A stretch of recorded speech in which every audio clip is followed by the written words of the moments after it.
রয়েছি আমি ইন্দ্রাণী। শুরু করছি আজকের ভোটের ক্যারাভ্যান। কানা ময়ূরাক্ষীর পারে এই জনপদ, সেই থেকে নাম হয়েছে কান্দি। এবং এর নাম বৃত্তান্তের চেয়েও সবচেয়ে বেশি ইন্টারেস্টিং যেটা, সেটা হলো এর ইতিহাস, অর্থাৎ প্রাচীন ইতিহাস। পাশেই কর্ণসুবর্ণ এবং গৌরাধিপতি রাজা শশাঙ্কের রাজধানী ছিল। হিউয়েন-সাং কি এখানে এসেছিলেন সেটা ঠিক জানা নেই, কিন্তু তার বিভিন্ন লেখায় কর্ণসুবর্ণের নাম উঠে এসেছে। আরো আছে এই কান্দিতে, তা হচ্ছে কান্দির মিউনিসিপ্যালিটি। 1869 তৈরি হয়েছিল। 1857-তে সিপাহী বিদ্রোহ এবং 1869-এ এই মিউনিসিপ্যালিটি তৈরি হয়েছিল, যা কলকাতা মিউনিসিপ্যালিটির 7 বছর আগে তৈরি হওয়া। এবং কান্দি গর্ব করে আরো কিছু মানুষজনের জন্য। তার মধ্যে অবশ্যই যে তালিকায় রয়েছেন রাবেন্দ্র সুন্দর ত্রিবেদী, তার নাম রয়েছে বিজ্ঞানী বিকাশ চন্দ্র সিনহার, নাম রয়েছে রাজবাড়ির কমন ম্যান অতীশ চন্দ্র সিনহার। পাশাপাশি যার নাম বলতে হয় তিনি হচ্ছেন পণ্ডিত মদন মোহন তর্কালঙ্কার, যিনি সেই সময় বাংলার সনাতনীদের বিরুদ্ধে গিয়ে বিধবা বিবাহ অনুষ্ঠান এই অঞ্চলে তিনি অনুষ্ঠান চালু করেছিলেন। সেক্ষেত্রে যদি কান্দি সম্পর্কে বলতে হয়, সেটা হচ্ছে এই অঞ্চল 3 নদী বেষ্টিত একটা অঞ্চল, যেখানে ময়ূরাক্ষী বেলে নদী রয়েছে, অন্যদিকে রয়েছে বক্রেশ্বর, কোপাই এবং কুয়ে, রয়েছে ব্রাহ্মণী এবং দ্বারকেশ্বর নদী। এই 3 নদী অঞ্চল বেষ্টিত একটা জায়গা হওয়ায় যেরকম ধানের ফলন প্রচুর ভালো হয়, বন্যাও দেখা যায়, মানুষের ভোগান্তি হয়। তাহলে কি এখনো সেই ভোগান্তি জারি রয়েছে? সেটা তো অনুষ্ঠানে উপস্থিত প্রতিনিধিরাই বলতে পারবেন। তবে আমরা 2023 সালে যে বন্যা এসেছিল, সেখানে প্রায় 147 কোটি টাকার ক্ষয়ক্ষতি হয়েছিল। রাজ্য সরকার দাবি করেছে যে এই টাকার এক অংশ কেন্দ্রীয় সরকার তাদেরকে দেয়নি। এই নিয়ে একটা তরজা চলেছিল। তবে পলিটিক্যালি যদি বলি, কান্দি বরাবর কংগ্রেসের গড় ছিল এবং রাজ পরিবারের নিয়ন্ত্রণ ছিল এই কান্দিতে। বিমল চন্দ্র সিনহা, কমন ম্যান অতীশ চন্দ্র সিনহা এবং পাশাপাশি জগদীশ চন্দ্র সিনহা, তাদের একটা দাপট ছিল। এবং এই কংগ্রেসেরই অপূর্ব সরকার, যিনি 2006, 2011, 2016-তে এই কান্দিতে টানা তিনি বিধায়ক ছিলেন। অধীর রঞ্জন চৌধুরীর একদা ডানহাত হিসেবে পরিচিত ছিলেন। তারপরে 2021-এ শিবির বদল করে তৃণমূলে যোগদান করেন, সেখান থেকেও জেতেন। 2021-এ প্রায় 51% ভোট তিনি পেয়েছিলেন। এবারও কান্দিতে তৃণমূলের প্রার্থী তাকে করা হয়েছে। তবে দেখা যাক কান্দি বিধানসভায় তাহলে কি হতে চলেছে। তার জন্য অবশ্যই আমাদের 4 মে পর্যন্ত অপেক্ষা করতে হবে। কোন দিকে ঝুঁকে রয়েছে এই কান্দি, কার পাল্লা ভারী রয়েছে, কে হবে ভোট কাটুয়া। কারণ এই কান্দিতে 4মুখী লড়াই, একদিকে তৃণমূল রয়েছে, বিজেপি রয়েছে, কংগ্রেস রয়েছে এবং সিপিআই রয়েছে। এই সমস্ত কিছু আজকে জানবো, আমরা আলোচনা করব। তার আগে আমার সঙ্গে যারা উপস্থিত আছেন অতিথিরা, তাদের পরিচয় করিয়ে দিই। তৃণমূলের তরফ থেকে রয়েছেন জয়দেব ঘটক, আপনাকে স্বাগত জানাবো কলকাতা টিভিতে। বিজেপির তরফ থেকে রয়েছেন রতিন কান্তি সিংহ, আপনাকেও স্বাগত জানাবো কলকাতা টিভিতে। মোফাই শেখ রয়েছে কংগ্রেসের তরফ থেকে, আপনাকেও স্বাগত জানাবো। প্রীতম রুজ রয়েছে সিপিএম এর তরফ থেকে, প্রীতমকেও স্বাগত জানাবো। আজকের আলোচনা আমরা শুরু করছি। আমি প্রথমেই জয়দেব বাবুর কাছে যাব। এই যে আমরা আজকের এই ভোটের ক্যারাভ্যান, কি বার্তা দেবেন মানুষকে? কেন মানুষ আপনাদের ভোট দেবে? দেখুন, আমাদের সরকার কি কি কাজ করেছে মানুষের চোখের সামনে আছে। আর আমাদের যিনি আজকে প্রার্থী তৃণমূল কংগ্রেস দলের, তিনি 4 বারের বিধায়ক, 5মবারের জন্য তিনি পার্টির পক্ষ থেকে দাঁড়িয়েছেন। তিনি কি কি কাজ করেছে সেটাও কাঁদির মানুষের সামনে দেওয়া আছে। 1970 সালের দশকে কাঁদিতে আমরা একটা হসপিটাল ছিল। আজকের ডেটে দাঁড়িয়ে আমরা 154 বেডের একটি হসপিটাল কিন্তু এই শহরের বুকে সাব ডিভিশনের মানুষের জন্য করে উঠতে সক্ষম হয়েছে আমাদের বিধায়ক। তার বাইরে কাঁদির একটা মূল সমস্যা ছিল যে যানজটের একটা সমস্যা। যেহেতু কাঁদি অতি প্রাচীন শহর, এই শহরের বাড়িগুলো এবং রাস্তাগুলো এতটাই ন্যারো যে যানজটের কিন্তু বরাবরই সমস্যায় আমরা ভুগছি। বর্তমানে টোটো একটা নতুন যান এসছে, আমরা সত্যি অসুবিধার মধ্যে থাকি। সেজন্য আমরা চেষ্টা করেছি পৌরসভার পক্ষ থেকে, পৌর দপ্তরের মধ্য দিয়ে আমাদের বিধায়কের সহযোগিতায়। আজকে দেখুন কানা মৌরাক্ষী, যে মৌরাক্ষীতে জল থাকে না বলে আমরা কানা মৌরাক্ষী বলে থাকি কাঁদির মানুষেরা, সেই মৌরাক্ষী নদীর ওপরে একটা 4 কোটি টাকা ব্যয়ে আমরা একটা ব্রিজ ইতিমধ্যেই কমপ্লিট করে ফেলেছি। কিছু রাস্তার কাজ বাকি আছে, হয়তো খুব তাড়াতাড়ি আমরা সেটা চালু করে দেবো, যাতে কাঁদি শহরের একটা নতুন দিগন্ত খুলে যাবে, নতুন একটা রাস্তা বেরিয়ে যাবে। তার বাইরেও আমরা কাঁদি শহরের যানজট কমানোর জন্য ঢোকার মুহূর্তেই একটা বড় যানজটের একটা সমস্যা ছিল। বেশ কিছু দোকানদার দীর্ঘদিন ধরে আমরা ছোট থেকেই দেখেছি যে কাঁদি বাস স্ট্যান্ডটা এলাকা জুড়ে ঘিরে রেখেছিল। সেখানেও কিন্তু আমরা পিডব্লিউডি মিনিস্টারের সঙ্গে কথা বলে, বিধায়ক কলকাতাতে কথা বলে, সেখানেও কিন্তু আজকে তাদেরকে প্রায় 10 ফুট থেকে 12 ফুট সরিয়ে দিয়ে রাস্তাটাকে বড় করার আমরা প্রচেষ্টা করেছি। এই কাজগুলোর পাশাপাশি আমরা কাঁদি শহরে যখন ছোট থেকে বড় বেশ, হয়েছি। জয়দেব বাবু, আপনার উন্নয়নের ফিরিস্তি আমরা আবার শুনবো, তবে আমি প্রীতমের কাছে আসবো। এই যে একটা বাইনারি তৈরি হয়ে গেছে গোটা রাজ্য জুড়ে, যেখানে তৃণমূল এবং বিজেপি ঢুকে পড়েছে এবং কংগ্রেসেরও একটা সেখানে ভোট ব্যাংক রয়েছে। যদি আমরা কান্দির কথা বলি, বামেরা কোথায় রয়েছে? কেন ভোট দেবে মানুষ বামেদের? বামেরা ভোট দেবে কারণ হচ্ছে যে এই বিগত 15 বছরে এই পশ্চিমবঙ্গ জুড়ে একদম সীমাহীন বেকার বেড়েছে। বিগত 15 বছরে আমাদের পশ্চিমবঙ্গে 8,200 স্কুল বন্ধ হয়েছে। বিগত 15 বছরে এই পশ্চিমবঙ্গতে যা বিগত কোনো সরকারের আমলেই দেখা যায়নি শিক্ষার দুর্নীতি, তৃণমূলের আমলে সেই শিক্ষার দুর্নীতির চেহারা ফুটে উঠেছে। এর বিকল্প হিসেবে বামপন্থীদেরকে মানুষ বেছে নেবে। আগে বামপন্থীরা সরকারে ছিল, দেখেছে বামপন্থীরা প্রতি বছর ঈদ, দুর্গাপুজোর মতো এসএসসি, টেট, পিএসসি থেকে শুরু করে সিএসসি পরীক্ষা নিত। কিন্তু এখন সেই সব পরীক্ষা অতীত। এখন পরীক্ষা হলে তার রেজাল্ট বেরায় না, রেজাল্ট বেরালে সেটাতে দুর্নীতি হচ্ছে।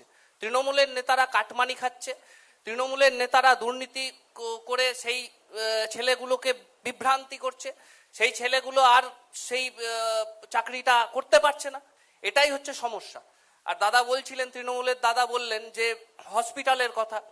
হসপিটালের কথা আমাদের অনতি দূরে পুরন্দরপুর হসপিটালে যদি আমরা চিত্র লক্ষ্য করি, পুরন্দরপুর হসপিটালে মানুষের চিকিৎসা হয় কিনা এটা আমাদের সন্দেহ আছে। পুরন্দরপুর হসপিটালের যা অবস্থা, তাতে পুরন্দরপুর হসপিটালে হয়তো ভূতের চিকিৎসা হয়। ডাক্তার যায় কিন্তু ওখানে বসার পরিস্থিতি নেই, ডাক্তার হয়তো একদিন যায় তো পরের দিন যায় না। এরকম অবস্থায় আমাদের কাঁদির পরিস্থিতি। কাঁদিতে প্রায় বিভিন্ন স্কুলগুলোতে লক্ষ্য করলে দেখা যাবে ভর্তি ফি দিনের দিন বেড়ে চলেছে। স্কুলে টিচার নেই, টিচার থাকলে ছাত্র নেই। এই সমস্যায় আমরা সম্মুখীন হচ্ছি। আসবো, আমি ব্রতিন বাবুর কাছে যাব। কি বলবেন তাহলে, মানুষের কাছে কি বার্তা দেবেন? কেন মানুষ ভোট দেবে বিজেপিকে? বিজেপিকে যেই এই বছর 2026-এর নির্বাচনে সাধারণ মানুষ কেন, যারা বিরোধী রাজনীতি করে তারাও এবার গোটা পশ্চিমবঙ্গের আকাশে বাতাসে বুঝতে পারছে যে ভারতীয় জনতা পার্টি ক্ষমতায় আসতে চলেছে। এবং তার জন্য পশ্চিমবঙ্গের সাধারণ মানুষ এবার গণতন্ত্রের উপর বিশ্বাসী এবং এই গণতন্ত্র প্রতিষ্ঠা করার জন্য নির্বাচন কমিশন সদর্থক ভূমিকা পালন করেছে এবং সেখানে সাধারণ মানুষ এবার নির্বাচিত করবে, এটা মানুষ প্রতিজ্ঞাবদ্ধ। এবং এই যে তৃণমূলের 11 বছরের শাসন বলবো না, এটা অপশাসন, তার আগে 34 বছর বাম জামানা হয়েছে, সেখানেও মানুষ। আপনি বলছেন গণতন্ত্রের কথা, তাহলে 27 লক্ষ বৈধ ভোটারকে বাদ দিয়ে সেটা গণতান্ত্রিক ভাবে ভোট হবে? অ্যাকচুয়ালি বিরোধীদের কাছে এটা হাততালি দেওয়ার বিষয়, কিন্তু এটা বিরোধীরাই ক্রিয়েট করেছে। তার কারণ আজকে যখন নির্বাচন কমিশন সঠিকভাবে নির্বাচন করার জন্য এসআইআর চালু করে, তখন উপর মহল থেকে নির্দেশ ছিল প্রতিদিন ব্লক অফিসে যেন মুসলিম সম্প্রদায়ের মানুষ যেখানে সেখানে লাইনে দাঁড়ায় এবং সেখানে যেন তারা উপভোক্তা হিসাবে তাদেরকে তৃণমূল কংগ্রেস যাতে পাশে থাকে। আজকে লজিক্যাল ডিসক্রিপেন্সি কেন্দ্রীয় সরকার বা নির্বাচন কমিশন এটা তৈরি করেনি। আজকে লজিক্যাল ডিসক্রিপেন্সি এটা তৃণমূলের দ্বারাই তৈরি করা ভিডিও অফিসগুলোর দ্বারা। কারণ এই অফিসগুলো আজকে এই অফিসে কোনো ভারতীয় জনতা শুনে নিন, লজিক্যাল ডিসক্রিপেন্সি এআই তৈরি করেছে, কোনো রাজনৈতিক দলে সেটা নয়। একদম লজিক্যাল ডিসক্রিপেন্সির যে রেজাল্ট সেটা এআই তৈরি করেছে, কিন্তু লজিক্যাল ডিসক্রিপেন্সির জন্য যখন আপলোড করা হয় এটা কিন্তু নির্বাচন কমিশন তৈরি করেনি। তখন কিন্তু এই যেখানে শেখ বানানটা এসকে আছে, কম্পিউটারে আসে, আপলোড ভাবে হয় না। আপলোড না আপলোড মানুষ করে না। এটা প্রথমে কেন প্রতিদিন 500 করে বিডিও অফিসে ভিড় লাগাতে হবে, এই বার্তাটা কে দিয়েছিল? এটা তো বিজেপি দেয়নি, এটা তো তৃণমূল দিয়েছিল। তখন তো লজিক্যাল ডিসক্রিপেন্সির কথা বলা হয়নি, তাহলে কেন পশ্চিমবঙ্গে শুধু লজিক্যাল ডিসক্রিপেন্সি? প্রতিদিন কেন মুসলিম সম্প্রদায়ের মানুষদিকে লাইনে দাঁড় করানো হলো? না, না, সেখানে তো হিন্দু তাহলে তো এই জবাবটা তাহলে দিতে হবে যে হিন্দুদের কেন এই শুধু সংখ্যাটা আসেনি? পশ্চিমবঙ্গে logical কেন discrepancy হলো? হিন্দুদের এই সংখ্যাটা আসেনি? লজিক্যাল 10 ডিসক্রিপেন্সি লক্ষ তৈরি হিন্দু তো করা, বাদ হয়েছে, 10 লক্ষ হিন্দু তো লজিক্যাল বাদ হয়েছে। ডিসক্রিপেন্সিটা তৈরি করা তারাও তৃণমূলের লক্ষ্য- ম্যানমেড তারাও এবং সেই অফিসারদের সহযোগিতা তারাও দিয়ে সেই 27 লক্ষের মধ্যেই আছে। তার জন্য অসংখ্য অফিসার, আপনি তার কথাটা জন্য শুনছেন না, আপনি কথাটা শুনছেন না। 27 লক্ষের মধ্যে এই 17 লক্ষ মুসলমান এবং 10 লক্ষ হিন্দু তারা বাদ হয়েছে, তাদের নাম বাদ হয়েছে। তাহলে সেই Definitely, বিষয়- সেখানে তো আমার মানে আমার নিজের মেয়েরও নাম বাদ গেছিল প্রথম লটে, এবং আমার নিজের মেয়েরও তো নাম বাদ গেছিল, সেটা এবং কি খুব ভালো? এগুলো বেছে বেছে করা হয়েছে। সেটা কি খুব ভালো তাহলে বলবেন? এখানে ইয়ারোদেরকে ব্যবহার করা হয়েছিল, তার জন্য অনেকে পানিশমেন্ট পর্যন্ত হয়েছে। কেন হয়েছে পানিশমেন্ট? কেন নির্বাচন কমিশনের তো নিয়োগ করা এখানে মানুষগুলো ঠিক আছে, বোঝা গেছে। আমি এসআইআর কাজে যুক্ত ছিলেন না। আমি কংগ্রেসের প্রতিনিধির কাছে আসবো, মোমো ভাইদার কাছে আসবো। কি বলবেন এই যে মানুষের কাছে কি বার্তা দেবেন? কেন তাহলে মানুষ কংগ্রেসকে চাইবে? দেখুন, প্রথম কথা হচ্ছে আমাদের কান্দি পৌরসভার পৌরপিতা জয়দেব ঘটক এখানে এসেছেন। উনি এখানকার বিধায়ক অপূর্ববাবুর কথা বললেন। তো প্রথম কথা হচ্ছে অপূর্ববাবু তৃণমূল থেকে কিন্তু বিধায়ক হয়ে বিধানসভায় যাননি। প্রথম কথা হচ্ছে উনি কংগ্রেস থেকে জিতে বিধানসভায় গিয়েছিলেন। উনি কিছু যেটা বলছিলেন উনি, যারে ভাই হ্যাঁ যখন মাঝখানে কথা নির্দল বলতে দাঁড়িয়েছিল বলতে অধীর চৌধুরীর বলতে মাথায় বলতে হাতটা ছিল বলে জিতেছিল। এবার শুনুন ঘটনাটা শুনুন। কেন্দ্র সরকার হোক বা রাজ্য সরকার হোক, এসআইআর নিয়ে মানুষকে যে বিভ্রান্তি করেছে এটা কিন্তু গোটা রাজ্যের মানুষ প্রমাণ আছে। আমার ভারতবর্ষের সংবিধান 1955 সালে একটা অ্যাক্ট হয়েছিল, সিটিজেনশিপ অ্যাক্ট। সেই অ্যাক্ট অনুযায়ী ভারতবর্ষে যারা 12 বছর বাস করবে তাদেরকে কিন্তু ভারতীয় নাগরিকত্ব দিতে হবে। এটা আমি বলছি না, এটা ভারতবর্ষের সংবিধান বলছে, আমি কিন্তু বলছি না, ভারতবর্ষের সংবিধান বলছে। তাহলে আমার প্রশ্ন হলো যে 2014 থেকে 2026 মোট 12 বছর হচ্ছে, যাদের নাম আজকে যে 60 লক্ষ মানুষের নাম বাদ দিয়েছে, আপনি যে সংখ্যাটা দিচ্ছেন, যে বলছেন 17 লক্ষ মুসলমান বাদ গিয়েছে, 10 লক্ষ হিন্দু বাদ গিয়েছে, আমি বলছি মানুষের নাম বাদ গিয়েছে। এই মানুষের নাম এত ভোগান্তি, এত হয়রানির শিকার করা হচ্ছে মানুষদেরকে, আজ মানুষ মারা যাচ্ছে, আপনাদের চোখের সামনে জলজন্ত প্রমাণ। কিন্তু ভারতের সংবিধান দেখেছে দুমড়ে মুচড়ে মানুষের সামনে রিপ্রেজেন্ট করা হচ্ছে, এটা কিন্তু আপনারা সকলে জানেন। ভারতবর্ষের সংবিধানকে দুটো সরকারই, কেন্দ্র সরকারও ভেঙে দেয়, রাজ্য সরকারও ভেঙে দেয়। এবার আমাদের কংগ্রেসের যে নারা, প্রীতম বলছিল একটা কথা, যে আমাদের কান্দি মহকুমায় যে হসপিটালটি আছে, এই হাসপাতালটি মোট 11 লক্ষ জনসংখ্যা, মানে এর উপর নির্ভরশীল 11 লক্ষ জনসংখ্যা। আচ্ছা বলুন তো, এই কান্দি হসপিটালে গেলে পর্যাপ্ত পরিমাণে ডাক্তার থাকে না, এই কান্দি হসপিটালে গেলে ভালো করে এক্স-রে হয় না, এই কান্দি হসপিটালে গেলে রক্ত পরীক্ষা হয় না। এই আপনি কান্দি বিধানসভায় যাবেন, একটা প্রাথমিক বিদ্যালয়ে যাবেন, সেখানে বাচ্চাদের কোনো শিক্ষার কাজ হয় না। মিড ডে মিলের যে খাবারগুলো আছে, সেই খাবারগুলো বাচ্চারা মুখে নিতে পারবে না। এই সমস্ত জিনিসকে দুর্নীতি থেকে মুক্ত করতে আমাদের জাতীয় কংগ্রেসের যিনি প্রার্থী ডক্টর শামীম রানা ময়দানে নেমেছেন, এবং এই সমস্ত কাজ আমরা করে দেখাবো। কান্দির মানুষ সব সময় জাতীয় কংগ্রেসের উপরে আস্থা রেখেছে, এবং তাদের উপর আমাদের ভরসা আছে, আগামী দিনেও তার জাতীয় কংগ্রেসের উপর ভরসা রাখবে। ঠিক আছে, আসবো, আলোচনায় ফিরবো আমরা, তবে একটা বিরতির সময় হয়ে গিয়েছে, বিরতি নিয়ে ফিরছি, সঙ্গে থাকুন।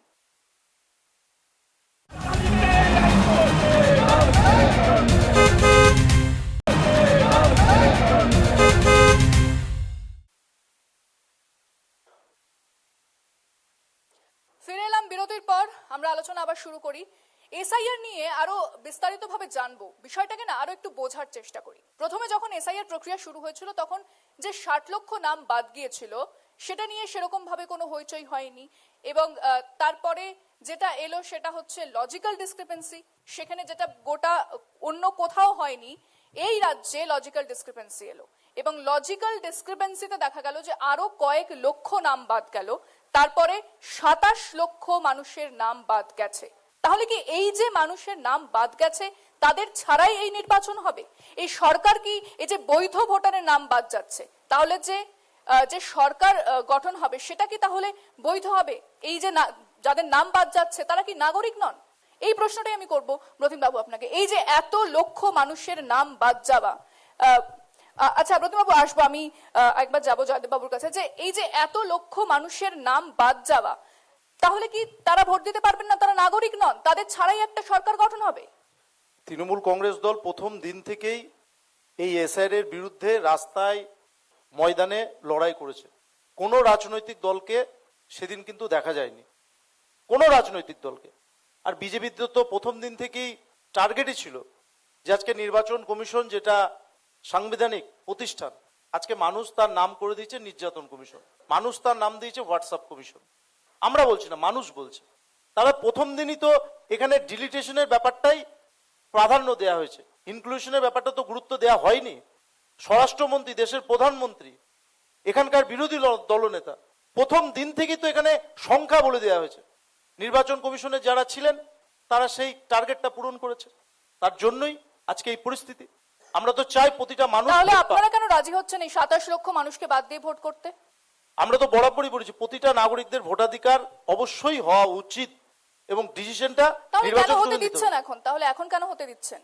দিচ্ছে না, আইনের পেরিফেরিতে 27 আছে। লক্ষ মানুষ, সংখ্যাটা অবশ্যই অনেকটাই। মানুষ, একদমই মানুষ।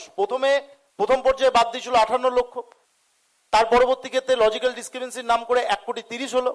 তারপর সুপ্রিম কোর্টে যখন মমতা বন্দ্যোপাধ্যায় লড়াই করলো, সেই সংখ্যাটা গিয়ে দাঁড়ালো 91 লক্ষ। আমাদের জেলাতে 11 লক্ষ লোক। কিন্তু এই লোকগুলোর কথা শুধুমাত্র নির্বাচন কমিশন শুধুমাত্র আইনের মারপ্যাচে কখনো বললো মাধ্যমিকের অ্যাডমিট কার্ড হবে না, আধার কার্ড দেখা হবে না। সুপ্রিম কোর্ট যখন গালে থাপ্পড় বললো তখন আবার মানলো। কিন্তু দিন বেরিয়ে গেছে, প্রথম দিন থেকে তো আমরা বলছি যে প্রক্রিয়াটাতে হচ্ছে ডিলিটেশন। আপনার নেত্রী বলেছিলেন নো এপিক নো ভোট। তাহলে এই যে 27 লক্ষ মানুষের নাম বাদ গেল, তাহলে কেন বলা হলো না যে 27 লক্ষ মানুষকে বাদ দিয়ে ভোট হবে না? অবশ্যই বলা হচ্ছে, দলীয় পক্ষ থেকে বলা হচ্ছে। আমরা তো রাস্তাঘাটে ময়দানে তাদের পাশেই আছি। কোনো রাজনৈতিক দল নাই, কোনো রাজনৈতিক দল নাই। এসআইআর যখন ক্যাম্প হয়েছিল কংগ্রেস, সিপিএম, বিজেপি, কাউকে দেখা যায়নি। এই কাঁদি শহরের মানুষ সকলে জানে, কাউকে দেখা যায়নি, কাউকে দেখা যায়নি। ঠিক আছে, আচ্ছা আমি আসবো তোমার কাছে, জানবো এই বিষয়ে, ওর মতামত জানবো। তবে একটা বিরতির সময় হয়ে গেছে, ফিরছি বিরতির পর, সঙ্গে থাকুন।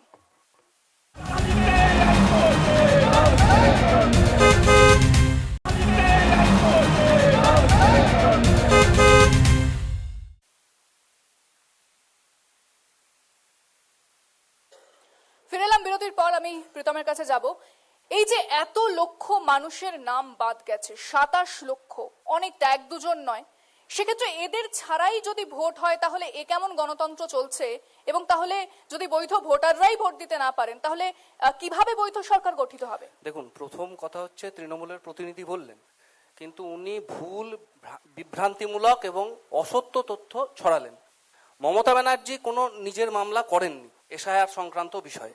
সুপ্রিম কোর্টে যিনি মামলা করেছিলেন তার নাম মুস্তারি বানু, তার বাড়ি মুর্শিদাবাদ জেলার ভগবানগোলাতে। তিনি হচ্ছেন মুর্শিদাবাদ জেলার ক্ষেতমজুর আন্দোলনের নেত্রী। সেই মুর্শিদাবাদ জেলা, যে মুর্শিদাবাদ জেলাতে এসআইআরে 11 লক্ষ নাম বাদ গেছিল, সেই মুর্শিদাবাদ জেলার একজন ক্ষেতমজুর রমণী সুপ্রিম কোর্টে গিয়ে মামলা করেছিলেন। আর মমতা ব্যানার্জি নাটক করতে সুপ্রিম কোর্ট গেছিলেন।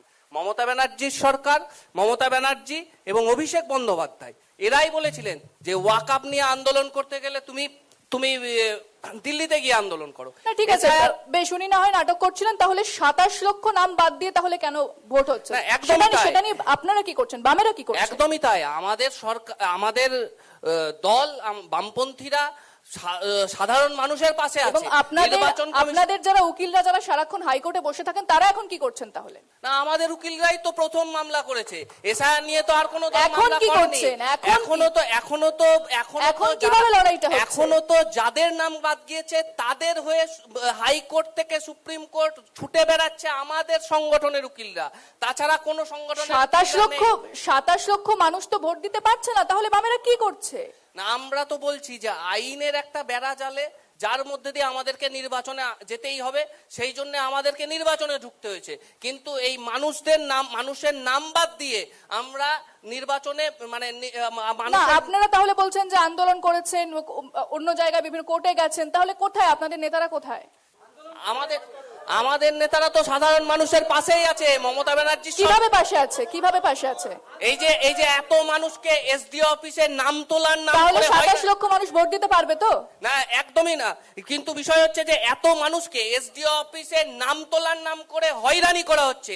এদের পাশে শুধুমাত্র বামপন্থীরা আছে। তাহলে আপনারা কেন বললেন না যে এদের বাদ দিয়ে এদের নাম ইনক্লুড না করে আমরা ভোট হতে দেব না? তাহলে আপনারা কেন বললেন না যে এদের নাম ইনক্লুড না করে আমরা ভোট হতে দেব না? দেখেন, সুস্থ গণতন্ত্র তো এটা কোনো মাধ্যম নয় যে ভোটটাকে বয়কট করে বেরিয়ে আসা। সেই জন্য ভোটের রাজনীতির মাধ্যমেও আমাদেরকে ঢুকতে হয়েছে, এটাই হচ্ছে মূল কথা। এবং আইনের কিছু বেড়াজাল, সেটার একটা মূল কথা। তাহলে মূল কথা হচ্ছে 27 লক্ষ মানুষের কোনো দাম নেই। না, একদমই না। 27 লক্ষ মানুষের জন্য যিনি মামলা করেছিলেন তার নাম হচ্ছে মুস্তারি বানু, যিনি ক্ষেত মজুর সংগঠনের নেত্রী। 27 লক্ষ মানুষের জন্য না, সেটা তার আগে মুস্তারি বানু যে মামলাটা করেছিলেন ওটা অন্য মামলা, এটার সাথে ওই মামলার কোনো যোগ নেই। যাই হোক, আমি প্রতিম বাবুর কাছে যাব। 27 লক্ষ মানুষ বৈধ ভোটার, তারা ভোট দিতে পারবেন না, এটাই তাহলে তারা নাগরিক নন? তাহলে আপনারা বলছেন গণতন্ত্রের কথা, তাহলে এটা কেমন গণতন্ত্র চলছে? অ্যাকচুয়ালি আপনারা একটা জিনিস গুলিয়ে দিচ্ছেন, যেটা বিরোধীরাও বলবার চেষ্টা করছিলেন, যে এসআইআর পদ্ধতিটা সঠিকভাবে চলছে বলেই আজকে নির্বাচন কমিশন ভোট ঘোষণা করেছে। তাহলে আমার বিরোধীদের কাছে প্রথম প্রশ্ন, যখন ভোটটা ঘোষণা হয়ে গেল, তাহলে সব দল কেন, রাজনৈতিক দল প্রার্থী তাদের ঘোষণা করলেন এবং তারা ভোটের জন্য মানে ভোটের প্রচারে তারা উত্তীর্ণ হলেন বা ভোটে কেন অংশগ্রহণ করলেন? তাহলে তো সবাই মিলে আগে কোর্টে যাওয়ার কথা উচিত ছিল। আজকে কোর্টে কেন যাচ্ছেন না? আজকে কোর্টের দ্বারা যে এসআইআর এর লাস্ট যখন সমাধান হয়নি, আজকে কোর্টের যারা বিচারপতি আছেন তারা ফাইসলা করছেন, আজকে ট্রাইব্যুনালে যেতে হচ্ছে। তাহলে কোর্টের যে জায়গাগুলো আজকে যে এসআইআর মানে সঠিকভাবে করার জন্য যারা বাধা দিচ্ছেন তারাই জানেন এখানে এসআইআর এ কোথায় গলতি আছে এবং সেখানে বাধা সৃষ্টি করলে কি হতে পারে সেটাই খুব ভালো জানেন। সেই জন্যই আজকে তারা নির্বাচনে অংশগ্রহণ করেছেন, এটা প্রচন্ডভাবে পরিষ্কার। সেই জন্যই আজকে সমস্ত বিরোধী রাজনৈতিক দল এসআর নিয়ে অনেক কথা বললেও তারা জানেন যে তাদেরকে এইভাবেই ভোটে অংশগ্রহণ করতে হবে এবং এইভাবেই ভোট হতে হবে, কারণ এটা সুপ্রিম কোর্টের তত্ত্বাবধানে এই নির্বাচন হচ্ছে। এবং এই নির্বাচন করার আগে এসআর এ কোন জায়গায় কিভাবে ভোট দিতে হয়েছে, 1.5 কোটি রোহিঙ্গা অনুপ্রবেশকারী, তারা তাহলে কোথায়? এগুলোই বাদ গেছে, এগুলোই তো বাদ গেছে। তাহলে 27 লক্ষ তো বৈধ ভোটার। হ্যাঁ, 27 লক্ষ তো বৈধ ভোটার। 27 লক্ষ বাদ গেছে, এখানে সবাই বৈধ ভোটার আছে, এটা আপনি কি করে বলবেন? আপনি কি করে বলছেন সবাই অবৈধ ভোটার আছে? না, অবশ্যই আছে অবৈধ ভোটার। 2002 এর তাদের নাম আছে, 2002 এ তো তাদের নাম আছে। যারা বৈধ ভোটার তার জন্য ট্রাইব্যুনাল আছে, তারা ট্রাইব্যুনালে যাবেন, তারা তাদের সমস্ত ডকুমেন্টস আপলোড করে দিয়ে তারা বৈধ ভোটার হবে। তাহলে রোহিঙ্গা কোথা থেকে এসেছে? তাহলে রোহিঙ্গা কোথা থেকে এলো? ঘুষপেটিয়া কোথা থেকে এসেছে? তাহলে কেন আজকে বিরোধীরা ভোটে অংশগ্রহণ করছেন? কেন কোর্টে যাচ্ছেন না? কেন? তার জন্য তো কোর্ট খোলা রয়েছে। না, সেটা তো বিরোধীরা করে, আপনি জবাব দিন না। আপনি আমার প্রশ্নের জবাব দিন না। কোর্ট তো বিজেপি চালায় না, আপনি আমার প্রশ্নের জবাব দিন। তাহলে আজকে মমতা ব্যানার্জি ওখানে গেছিলেন যখন এসআইআর নিয়ে আন্দোলন করতে, তাহলে যখন ভোট ঘোষণা হলো উনি কেন যাননি? বিরোধীরা ভোটে অংশগ্রহণ কেন? বিরোধীরা ভোটে অংশগ্রহণ করছেন, এই উত্তর তো বিরোধীদেরকে দিতে হবে। ভারতবর্ষ একটা গণতান্ত্রিক দেশ, সেখানে গণতান্ত্রিক সেখানে কোর্ট খোলা রয়েছে, সেখানে কোর্টে কেন যাচ্ছেন না?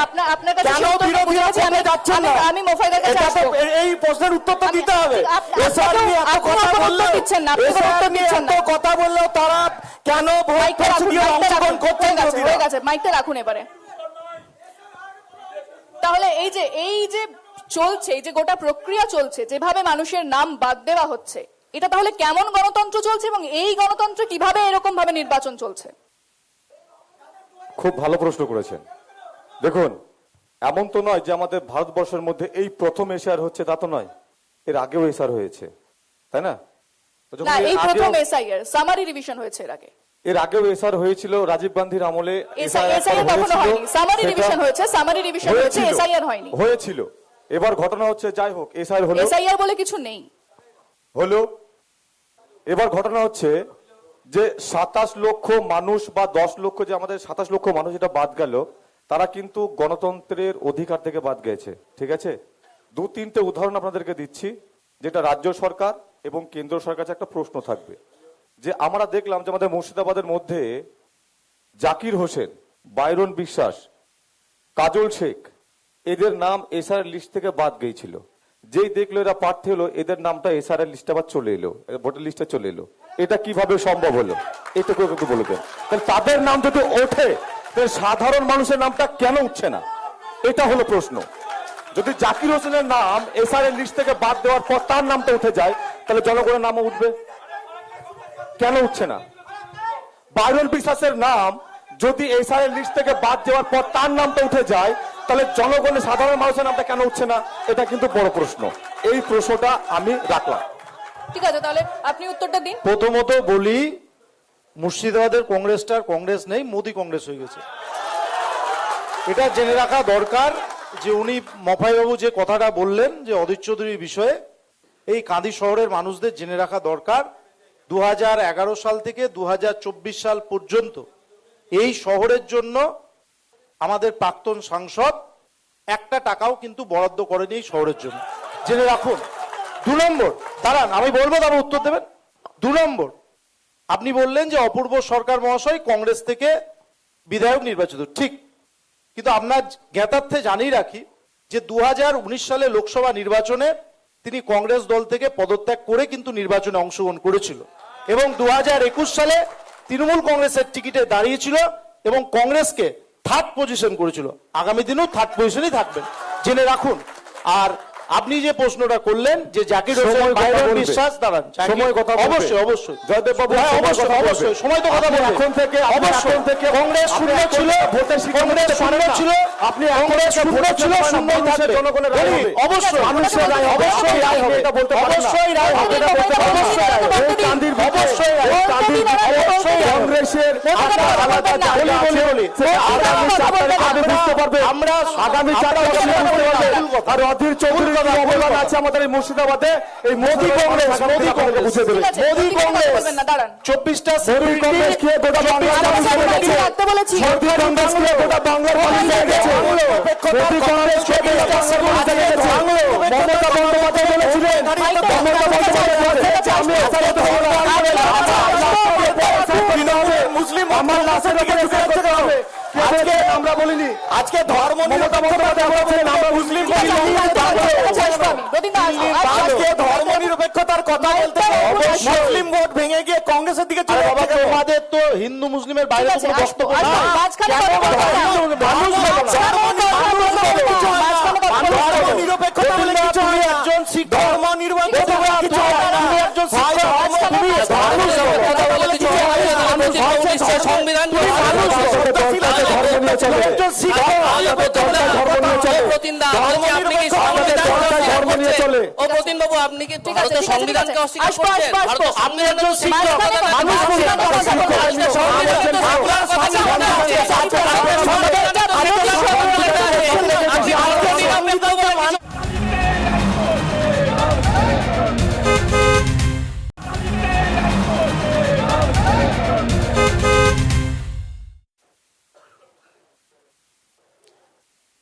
ফিরে এলাম বিরতির পর। আমরা এসআইআর নিয়ে আলোচনা করছিলাম, তবে কান্দির স্থানীয় ইস্যু নিয়ে আলোচনা করতেই হবে যে কোন কোন ইস্যুতে এবারের নির্বাচন হচ্ছে। আমি জয়দেব বাবুর কাছে যাব যে কোন কোন ইস্যু রয়েছে তাহলে কান্দিতে, যেখানে কান্দির মানুষ সেই ইস্যুগুলোকে বেছে নিয়েছে এবং তারা সেই সমস্ত কিছু মাথায় রেখেছে এবং নির্বাচনে তার জন্য সেটা খুব গুরুত্বপূর্ণ। দেখুন, আমরা চেষ্টা করেছি যে কাজ করবার, যেগুলো বলেছি আগে সেটা পুনরাবৃত্তি করছি না। আগামী দিনে আমরা নিয়েছি টার্গেট যে যেহেতু স্বাস্থ্য পরিষেবাটা আমাদেরকে আরো বেশি বৃদ্ধি করা দরকার, কারণ 34 বছরের বামপন্থ সরকার এই কাঁদি শহরের হসপিটালটাকে ধ্বংস করে গেছে। এখানে কোনো রকম পরিষেবা ছিল না 34 বছরে। 2011 সালে মামাটি মানুষের সরকার আসার পর ধারাবাহিকভাবে আমরা অনেক কিছু পরিষেবা আজকে পেয়েছি। আজকে একটা নতুন হসপিটালও পেয়েছি। আগামী দিনে এখানে একটা নার্সিং কলেজের প্রপোজ করা হয়েছে মুখ্যমন্ত্রীর কাছে। আমরা একটা ব্লাড সেপারেটর মেশিনের আবেদন করেছি। কারণ আমাদের এখানে ব্লাড ডোনেশন ক্যাম্প হয়, সেই ক্যাম্প হওয়ার পর রক্তটাকে সেপারেট করার জন্য রামপুরহাটে যেতে হয়।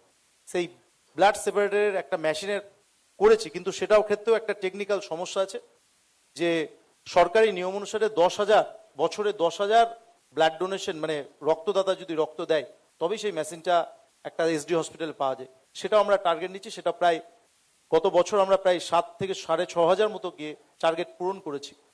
আমরা নানামুখী কর্মসূচির মধ্য দিয়ে এগিয়ে যাচ্ছি। তার সঙ্গে সঙ্গে আমরা চাইছি একটা কাঁদিতে ইংলিশ মিডিয়ামের মেয়েদের জন্য, আমাদের বাড়ির মায়েদের জন্য, শিশুদের জন্য একটা গার্লস স্কুল অন্তত করা হোক। এখানে কলেজের 2টো কলেজ আছে, একটা ল কলেজ আছে। আমরা একটা স্কুল, গার্লস স্কুলের প্রচন্ড প্রয়োজন, ইংলিশ মিডিয়াম, এটা আমরা সামনে রেখে এগোতে চাইছি। আর মৌরাক্ষীর ওপর দীর্ঘদিন ড্রোজিং না হওয়ার কারণে সেটা বসে যাচ্ছে, সেটা যদি কটা ওভার রিফটিং পাম্প বসিয়ে তা সেখানে যদি চেক ড্যাম তৈরি করা যায় তাহলে আমাদের গ্রামীণ এলাকাগুলোতে আগামী দিনে কৃষিকার্যের জন্য অনেকটা বেশি সহযোগিতা পাবে বলে আমরা সেই ইস্যুগুলো নিয়ে এগিয়ে যাচ্ছি। প্রীতম, কতটা সহমত? বিষয় হচ্ছে যে সবই তো শুনলাম যে হবে, কিন্তু 15 বছরে মমতা ব্যানার্জির সরকার করলোটা কি? আমরা তো না হয় হসপিটালটা করে গেলাম, হসপিটালটা হলো। না, উনি তো বললেন যে 34 বছর বাম সরকার কোনো উন্নয়ন করেনি। 70 রিতম ভাই 70 সালে হসপিটাল তোমাদের আমলে হয়নি, সেটাও কংগ্রেসের আমলে হয়েছিল। কংগ্রেসের আমলে হসপিটাল হয়েছে, কংগ্রেসের আমলে হসপিটাল হয়েছে। হসপিটালের উপরতলাটা একবার গিয়ে দেখে আসুন। হসপিটালের যে দ্বিতল বিল্ডিংটা, সেই বিল্ডিংটা আমাদের আমলে হয়েছিল। সেটাও 1973 সালে। একবার দয়া করে ওখানে গিয়ে চেক করতে পারো, কোনো অসুবিধা নেই। এখন হসপিটালের অবস্থা কি? এখন হসপিটালের অবস্থা কি? হসপিটালে কতজন ডাক্তার আছে? রোগীরা ডাক্তারের অভাবে মরে যায়। আপনি চলে যান বহরা বিপি কাঁদি হসপিটালে এই মুহূর্তে 65টা ডাক্তার আছে, 379 জন নার্স আছে। এই রিসেন্ট, এই ভেরি রিসেন্ট বলি এই ভেরি রিসেন্ট কাঁদি হসপিটালে 25 জন নার্স জয়েন করেছে, 5 জন ডাক্তার নিউ জয়েন করেছে, জেনে রাখুন আপনারা। কিন্তু বিষয় হচ্ছে যে হসপিটালের অবস্থাটা দেখলে বোঝা যাবে হসপিটালের অবস্থাটা কি। বিল্ডিং এর ঘরগুলোতে বিড়াল কুকুর শুয়ে থাকে, ওই হসপিটালের বিল্ডিং এ বিড়াল কুকুর শুয়ে থাকে। পুরন্দরপুর হসপিটালে, পুরন্দরপুর হসপিটাল নয়, প্রাথমিক স্বাস্থ্য কেন্দ্র, হসপিটাল জেনে রাখো ভাই ভাই ভাই প্রাথমিক স্বাস্থ্য কেন্দ্র, প্রাথমিক স্বাস্থ্য কেন্দ্র আর হসপিটাল হচ্ছে বসে না। অবশ্যই আপনি জেনে রাখুন, অবশ্যই আপনি জেনে রাখুন ডাক্তার বসে না পুরন্দরপুর প্রাথমিক স্বাস্থ্য কেন্দ্রতে। গোকর্ণ হসপিটালের কি অবস্থা? রোগী আছে, ডাক্তার নেই। গোকর্ণ হসপিটালে 50টা বেড অনুমোদন হয়েছে, যা চালু হয়েছে। আমরা একজন করে না বলি, এরকম বললে তো খুব মুশকিল, তাহলে আমরাও বলতে শুরু করবো। কিন্তু না, আপনাকেই আমি সুযোগটা দেব। বলুন তাহলে কি নিয়ে আন্দোলন করবেন, মানুষের পাশে কি নিয়ে লড়াই চালাবেন? প্রথমত কাঁদি হসপিটাল নিয়ে এত কথা বলেছে, প্রতিদিন আপনারা রেজিস্টারটা একটু খুলে তথ্য দেবেন সাধারণ মানুষের কাছে, প্রতিদিন কতজনের এখান থেকে রেফার হয় সেই তথ্যটাকে প্রতিদিন দেবেন। আর সেকেন্ডলি যেটা কাঁদির এখানে যেহেতু পৌরসভার চেয়ারম্যান সাহেব নিজেই উপস্থিত আছেন, সেই জন্য আমি জিজ্ঞেস করবো যে 2011 সাল থেকে কিন্তু এখানে তৃণমূল শাসিত সরকার এখানে চালায়নি, তার আগে মাননীয় অধীর চৌধুরীর নেতৃত্বে এখানে সরকার মানে এই কাঁদি চলেছে। তো আমরা 2000 সম্ভবত আমি সালটা ভুল হলেও হতে পারে, 2014 সাল থেকে কাঁদির মানুষকে গঙ্গা জল খাওয়ানোর প্রকল্প দেওয়া হয়েছে, চলছে। আবার এখনো প্রকল্প নতুন করে স্টার্ট হয়েছে। আমার বাড়ির 6-14 রাস্তাঘাট খুলে জল সেখানে আসছে, কিন্তু জল এখনো পৌঁছয়নি। গ্রামীণ এলাকায় প্রচুর কল প্রত্যেকের বাড়িতে ঢুকে গেছে, কিন্তু জল কাঁদির মানুষ এখনো পাচ্ছে না।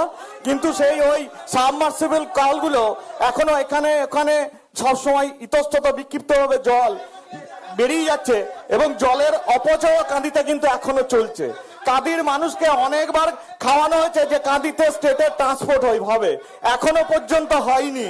কাঁদির রাস্তাঘাটে যদি সকাল 10টার সময় যখন স্কুল কলেজের দিকে যাওয়া হয় বাস স্ট্যান্ড থেকে, এখনো কিন্তু রাস্তা যেতে মানুষের দম বন্ধ হয়ে যায়। কাঁদি সঞ্চালকের কথাই বলছি, 1869 সালের পৌরসভা হসপিটাল তৈরি হয়েছে। আপনাকে আবার সুযোগ দেওয়া হবে, আপনি থামুন, আবার আসবো আপনার কাছে, আমি মোবাইলের কাছে আসবো। আপনি বেশ কিছু ইস্যুর কথা বললেন, আর কি কি রয়েছে? জলের কথা বলা হচ্ছে, রাস্তাঘাটের কথা বলা হচ্ছে, আর তাহলে কি রয়েছে? দেখুন, দুটো জিনিস আমাদের অধিকার, স্বাস্থ্য এবং শিক্ষা। ওনারা বললেন যে হ্যাঁ ডাক্তার নার্স সবকিছুই আছে, কিন্তু বিষয় হলো কান্দি হসপিটালের সামনে যে ন্যায্য মূল্যের ওষুধের দোকানটি আছে সেখানে পর্যাপ্ত পরিমাণের ওষুধ পাওয়া যায় না, এখানে সবাই জানে। দ্বিতীয় কথা হলো ডাক্তার আছে, নার্স আছে, ওয়ার্ড বয় আছে, সব আছে, কিন্তু ট্রিটমেন্টটা উন্নত মানের নাই, কান্দির মানুষ জানে। আমাদের কান্দি হসপিটালে পেশেন্টকে যাওয়ার পরই একটু গুরুতর অসুস্থ হলো তার চিকিৎসা এখানে হয় না, হয় বহরমপুর কিংবা বর্ধমান ট্রান্সফার করা হয়, এটা সত্য কথা। আমাদের যে প্রতিশ্রুতি এবং আমাদের যে আগামী যে বিধানসভা নির্বাচন, সেটা হলো কান্দি হসপিটালের সামনে যে ন্যায্য মূল্যের ওষুধের দোকানটি আছে সেখানে আমরা পর্যাপ্ত পরিমাণে ওষুধ রাখবো। দ্বিতীয় কথা হলো আমাদের যে সব ডাক্তাররা এখানে নিয়োগ আছেন তাদেরকে দিয়ে তারা কিরকম চিকিৎসা করছে, কেন চিকিৎসা পাচ্ছে না মানুষ, তার তদারকি কিন্তু আমরা করব। এখানকার কৃষকরা যারা ঠিকভাবে এমএসপি পায় না, কৃষক থেকে কৃষকদের ফসল যখন কিষাণ মান্ডি নিয়ে আসে, সেই কিষাণ মান্ডি আস্তে আস্তে 10টা এজেন্ট ভরা থাকে। আমরা এই এজেন্টকে উৎখাত করে ফেলবো, যাতে কৃষক নিজে এসে ডাইরেক্টলি কিষাণ মান্ডিতে এইসব নিজেদের ফসল বিক্রি করতে পারে। আমরা এই নিয়ে কাজ আগামী দিনে করব আমার একটা প্রশ্ন এবং আছে এটা যে জাতীয় আপনারা কংগ্রেসের তো- প্রার্থী না, না, ঘোষণা আমার একটা করেছে। প্রশ্ন আছে, শুনে নিন, কান্দির শুনে নিন। জনগণ জানেন যে জাতীয় কংগ্রেস এ নিয়ে তাহলে কাজ আপনাকে করবে। প্রশ্ন করা যাবে না, কারণ আপনি শুনছেন না যে আপনারা তো এখন একজনও নেই, এত কথা বললেন, তাহলে সরকার চালাতে হলে তো লোক লাগবে, কোথা থেকে আসবেন তারা? যেখান থেকে যে বিধানসভায় আমাদের এমএলএ নির্বাচিত হবে সেই বিধানসভায় আমাদের আন্দোলন শুরু হবে। একজন এমএলএ বলতে পারেন যে না? বিধানসভায় আমাদের এমএলএ নির্বাচিত হবে নাম বলুন সেই না। বিধানসভায় আমাদের নাম বলুন, আন্দোলন শুরু একজন হবে। এমএলএ নাম এই বলুন, স্বাস্থ্য এবং একজন সরকার MLA নাম ভাইকে- বলুন। একজন এমএলএ নাম বলুন। আপনি বললেন যে একে একে বলবেন, বলুন। না, ঠিক আছে, আপনি বললে আসবো, কিন্তু আমি আসবো। বললে খারাপ লাগবে। ঠিক আছে, একজন এমএলএ নাম বলুন। বলুন। একজন এমএলএ নাম বলুন আপনি। আমরা আমরা আমরা পশ্চিম বাংলায় একজন এমএলএ আন্দোলন করবেন, এই সমস্ত আপনি যে ইস্যুর কথা বললেন যে একজন এমএলএ এসে আন্দোলন আমরা করবেন, নাম বলুন। আমরা পশ্চিম বাংলায় জিরো। ঠিক কথা ভাই, আমরা পশ্চিম বাংলায় জিরো, হারাইনি তো, তাহলে কি লড়াই তো হবে? করছি। পশ্চিম বাংলার বুকে, মুর্শিদাবাদের বুকে সব থেকে বেশি যে আন্দোলন করেছে তার তাহলে নাম হচ্ছে জিরো অধীর হলে চৌধুরী। পরিবর্তন অধীর কি করে চৌধুরীর হবে? নেতৃত্বে এই আন্দোলন আমাদের চলেছে। না, জিরো হলে স্বাস্থ্য, পরিবর্তন কি করে শিক্ষা, হবে? এই সব বিষয় নিয়ে আমাদের আন্দোলন জিরো চলেছে হলে এবং পরিবর্তন কি করে আগামী হবে দিনে বলুন? চলবে। জিরো হলে পরিবর্তন কি করে হবে? এই চেঞ্জগুলো কি করে হবে? আগামী বিধানসভায় আপনারা দেখতে পাবেন এই মুর্শিদাবাদ থেকে শুরু করে গোটা পশ্চিম ঠিক বাংলায় আছে, আমরা আমাদের অপেক্ষা জাতীয় করলাম। কংগ্রেসের কত আমরা- বিধানসভায় কজন নির্বাচিত জিতবে? হচ্ছে। কজন জিতবে? আমরা আশাবাদী, কজন? আমরা আশাবাদী পশ্চিম বাংলার মধ্যে আমাদের কিছু না হলে সরকার তৈরি করবেন? 50 কতজন? থেকে 55 কতজন? জন, সরকার তৈরি 50 থেকে করবেন? 55 জন আগে আমরা বলুন, বিধায়ক সরকার আমরা তৈরি বের করবেন, করব। কতজন জিতবে? এই টার্গেট আমাদের আছে। কতজন জিতবেন? সরকার তৈরি করবেন?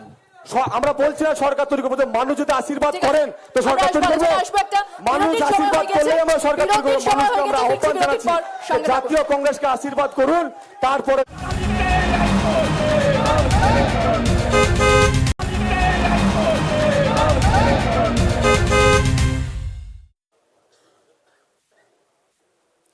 ফিরে এলাম বিরতির পর, আমাদের আলোচনা চলছে। আমি জয়দেব বাবুর কাছে যাব। এই যে বিরোধীরা এত অভিযোগ করলো যে হাসপাতালে পর্যাপ্ত ডাক্তার নেই, ওষুধের দাম বেড়ে যাচ্ছে এবং যেভাবে রাস্তাঘাটে সমস্যা হচ্ছে, যানজটের সমস্যা হচ্ছে, উন্নয়ন সেভাবে হচ্ছে না, কি বলবেন? কি উত্তর রয়েছে আপনাদের কাছে? প্রথমত ওষুধের দাম নির্ধারণ রাজ্য সরকার করে না, সেটা সকলে জানে যে কারা দামটা নির্ধারণ করেছে। আর জীবনদায়ী ওষুধগুলো আজকে কেন্দ্রীয় সরকার কিভাবে দাম বাড়াচ্ছে সেটা সাধারণ মানুষ খুব ভালো করে জানে। এবং যত বড় বড় ওষুধের স্ক্যামগুলো আজকে দেখা যাচ্ছে সেগুলো সবটাই কিন্তু বিজেপি শাসিত রাজ্য থেকেই, তার কিন্তু প্রতিকার কেন্দ্রীয় সরকার করে না। আর মফাইবাবু যে ন্যায্য মূল্য ওষুধের দোকানের কথা বললেন, ওনার জ্ঞাতার্থে আবার জানিয়ে রাখি, এই প্রজেক্টটাও কিন্তু মমতা বন্দ্যোপাধ্যায়ের প্রজেক্ট। এই প্রজেক্টটা কিন্তু মমতা বন্দ্যোপাধ্যায়। আর আমাদের যিনি সম্মানীয় প্রার্থী, একটা ডাক্তার করতে সরকার কিন্তু অনেক টাকা ইনভেস্ট করে কিন্তু একটা ডাক্তার তৈরি করে। আমাদের প্রার্থী মাননীয় ডাক্তার, এটা আমি বলতে চাইছিলাম না কিন্তু বলতে আজকে বাধ্য হচ্ছি, উনি ডাক্তারের শর্টেজের কথা বলছেন। তিনি যদি আজকে নির্বাচনের আগে যদি রিজাইন করে আজকে যদি রাজনীতিতে আসতেন আমি স্যালুট জানাতাম, কিন্তু উনি অনেকদিন আগে থেকে চাকরিটা ছেড়ে দিয়েছে। শুধুমাত্র কি কারণে সেটা কাঁদির মানুষ জানে, এ বিষয়ে আমার কিছু নয়, কাঁদির মানুষ জানে। আর উন্নয়নের যে প্রথমে আমি স্বীকার করেছি যে কাঁদি অতি প্রাচীন শহর, এখানে যানজটের সমস্যা আছে, তার জন্যই বিকল্প কাজগুলো আমরা শুরু করেছি। আজকে অ্যাথলেটিক্স ক্লাবের পাশ দিয়ে একটা ক্লাবকে আমরা কথা বলে ক্লাবের নিচের তলাটা ফাঁকা করে দিয়ে ওপর তলায় তাদেরকে বিল্ডিং করে দিয়ে নিচের তলাটা যাতে যাতায়াত করতে পারে তার জন্য একটা বিকল্প রাস্তা করেছি এই শহরের জন্য। এই শহরের জন্য কানামোরাক্ষীর উপর আমরা ব্রিজ করছি। আমরা বাইপাস এর আগে হয়েছে, এখানে দোয়ালিয়া বাইপাস হয়েছে, কালীবাড়ি বাইপাস হয়েছে, এগুলো কিন্তু আমরা করেছি, না করা হয়নি। কিন্তু তার মধ্যে উনি যে বললেন যে 2011 সালে আমরা, বতিনবাবু বলছিলেন যে 2011 সালে, হ্যাঁ আমরা কংগ্রেস করতাম, এটা অস্বীকার করছি না।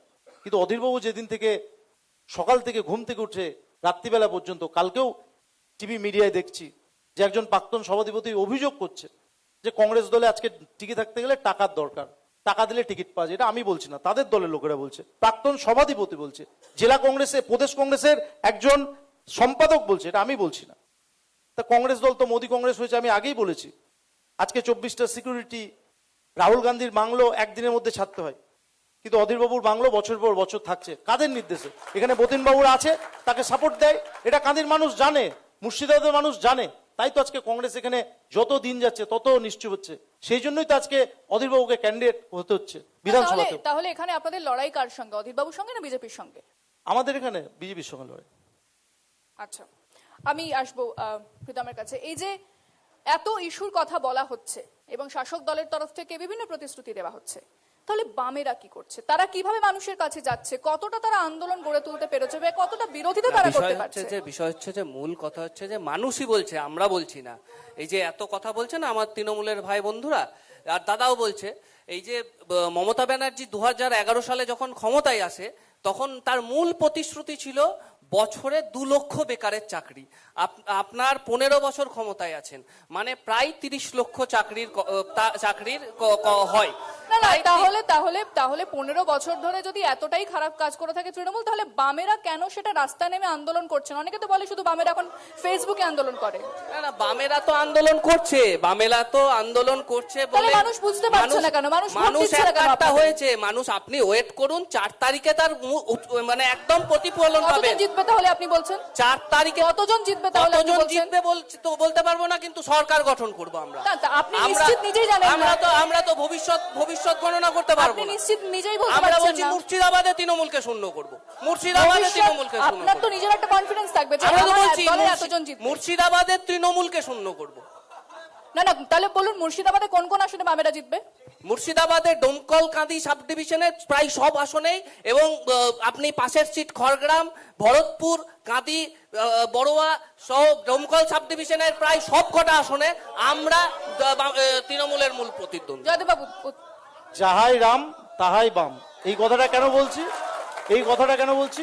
এই মুর্শিদাবাদে নির্ণায়ক শক্তি ছিল একটা সময় বামপন্থীরা। আজকে বামপন্থীদের ভোট পার্সেন্টেজ কমে গেছে, বিজেপির থেকে কোনো ভোট ছিল না। সেই কারণেই বলছি যাহাই রাম তাহাই বাম। ঠিক, প্রীতম, তাহলে এই প্রতিদ্বন্দ্বী না, জেতার কথা বলা হচ্ছে। আমার প্রশ্ন হচ্ছে যাহাই রাম তাহাই বাম বলছে, কিন্তু বিষয় আজকে অনিল বসুর ছেলে, এক মিনিট, অনিল বসুর ছেলে বিজেপিতে জয়েন করছে, ক্ষিতি গোস্বামীর মেয়ে বিজেপিতে জয়েন করছে। কিন্তু বিষয় হচ্ছে যে যে পশ্চিমবঙ্গে বিজেপি ক্ষমতায় আসতে চলেছে, পশ্চিমবঙ্গে বিজেপি ক্ষমতায় শুভেন্দু বাবু তো চুরি থেকে বাঁচতে গিয়ে ওয়াশিং মেশিনে ঢুকেছে। আমার মূল কথা তো ভারতবর্ষের মানুষ, আমার মূল কথা আসামের হিমন্ত বিশ্ব শর্মার ক্যারেক্টার তো দেখেছে, মহারাষ্ট্রে অজিত পাওয়ারের ভূমিকা তো দেখেছে। যারাই ওয়াশিং মেশিনে ঢুকেছে তারাই বিজেপি, তারাই পরিষ্কার হয়ে বেরিয়ে এসছে। আমার মূল কথা হচ্ছে যে আমি দুটো কথা বলিনি।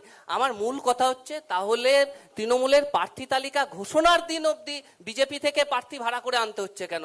এটাতে তো মানে আমার মনে হচ্ছে তো বিজেপি তৃণমূল আমি আসবো এই প্রসঙ্গে। আমি ব্রতিন বাবুর কাছেও এই প্রশ্নটাই করবো যে যদি এতই আপনারা ইস্যুর কথা বলছেন এবং এতই বিভিন্ন অভিযোগের কথাও সামনে আনছেন, তাহলে বিজেপি কিভাবে মানুষের কাছে পৌঁছাতে পারছে? বিজেপি কিভাবে মানুষের কাছে পৌঁছবে আগামী দিনে তার অলরেডি সংকল্পপত্র পশ্চিমবঙ্গে অমিত শাহজি অলরেডি প্রকাশ করেছেন।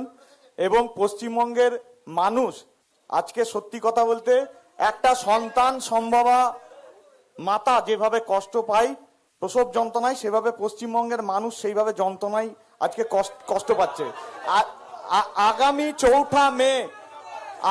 4 মে নতুন সন্তানের পশ্চিমবঙ্গে জন্ম দেবে বিজেপি, এবং জয় বাংলা স্লোগান উত্থান করে ভারত মাতার জয় বলতে অন্ততপক্ষে পশ্চিমবঙ্গের মানুষকে সেটা প্রতিজ্ঞাবদ্ধ 4 মে। সেটা পরিষ্কার, সেটা আপনাদের বিরোধীদের বক্তব্যতেই পরিষ্কার। আগামী এই জন্যই আজকে না, কাঁদিতে তাহলে- তৃণমূল স্তরের নিচের নেতারা বলতে তাহলে- শুরু করে দিয়েছে এক যে সেকেন্ড। আগামী দিনে আমরাই বিজেপি, বিজেপি ক্ষমতায় আসতে চলেছে, এটাই প্রকাশ পায়। না, আপনি এবং তাহলে বলুন যে বিগত দিনে 20টা যেমন রাজ্যে কংগ্রেস থেকে তৃণমূল প্রদীপবাবু শুনে নিন, যারা শুনে নিন, আমার এখানকার- প্রশ্নে উত্তর দিন যে 20টা রাজ্যে কোথায় কোথায় মহিলারা 3000 টাকা করে পাচ্ছেন? আপনারা তো বলছেন আপনাদের তো 20টা রাজ্যে সরকার রয়েছে, কোথায় পাচ্ছে মহিলারা টাকা বলুন? বিজেপি যেখানে যা প্রতিশ্রুতি দিয়ে যেখানে ক্ষমতা এসছে সে না, কোথায় পাচ্ছে? কোথায় পাচ্ছে? প্রতিশ্রুতির কথা আমি বলছি না। যেখানে যে প্রতিশ্রুতির কথা আমি রাজ্যের বলছি জন্য না। রাজ্যের জন্য যে ইস্তাহার- 2500 টাকা, 2500 যে টাকা রাজ্যের আপনারা জন্য- দিল্লিতে বলেছিলেন, কোথায় পাচ্ছে বলুন? রাজ্যের জন্য 8ই পাঁচ। পশ্চিমবঙ্গের গত বছরে 8ই মার্চ দেবেন, কোথায় পাচ্ছে পশ্চিমবঙ্গের বলুন? সাধারণ মানুষের অবস্থা বিচার করে বর্তমানে প্রত্যেকটা বাড়ি পরিবারে কর্মসংস্থান না থাকার জন্য না, না, আপনি- সেই বিচার করে এক সেকেন্ড, আগামী আমি দিনে আপনার কথা শুনতে চাই না। পশ্চিমবঙ্গের আমি মানুষের আপনার কথা শুনবো না। আমি বলছি আপনি কি ওয়ান ওয়ে কমিউনিকেশন তো হচ্ছে না। আপনাকে আমি প্রশ্ন করছি, এই যে 8ই মার্চ 2025-এ আপনারা বলেছিলেন দিল্লিতে, বিজেপি বলেছিল যে দিল্লির মহিলাদের 2500 টাকা করে দেওয়া হবে, কোথায় পেল? নিশ্চয়ই দেবে, সময় হলে নিশ্চয়ই দেবে। 8ই মার্চ, বিদেশ 8ই মার্চ 2025 8ই মার্চ 2025 পশ্চিমবঙ্গের জন্য যে ইস্তাহার প্রকাশ করেছে ডেফিনেটলি বিজেপি পশ্চিমবঙ্গের সঙ্গে দিল্লিকে আমি তো দিল্লির কথা পশ্চিমবঙ্গের বলছি। সঙ্গে দিল্লির জীবনযাত্রার বহুত পার্থক্য আছে। আজকে পশ্চিমবঙ্গের না, না, মানুষ আপনি তো বলেছিলেন, 26,000 লোকের আপনারা তো চাকরি গেছে। বলেছিলেন। আজকে 26,000 মানুষের চাকরি গেছে। আজকে সাধারণ মানুষের না, কর্মসংস্থান না, না, নেই। না, আপনারা তো পশ্চিমবঙ্গে শিল্প বলেছিলেন, নেই। বিজেপি তো সেই বলেছিল, সেই বিজেপি তো নিরিখে- বলেছিল। সেই অন্য কথা নিরিখে বলছেন আজকে- কেন? অন্য কথা সেই বলছেন নিরিখে কেন? আজকে বিজেপি তো বলেছিল। পশ্চিমবঙ্গের সেইভাবে ইস্তাহার আপনার প্রকাশ কাছে উত্তর করছে। নেই। এবং আপনার কাছে উত্তর নেই, বোঝা গেছে।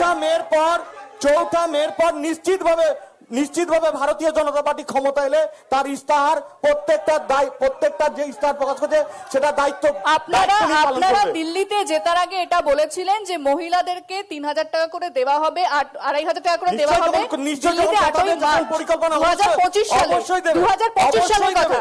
অবশ্যই দেওয়া হবে।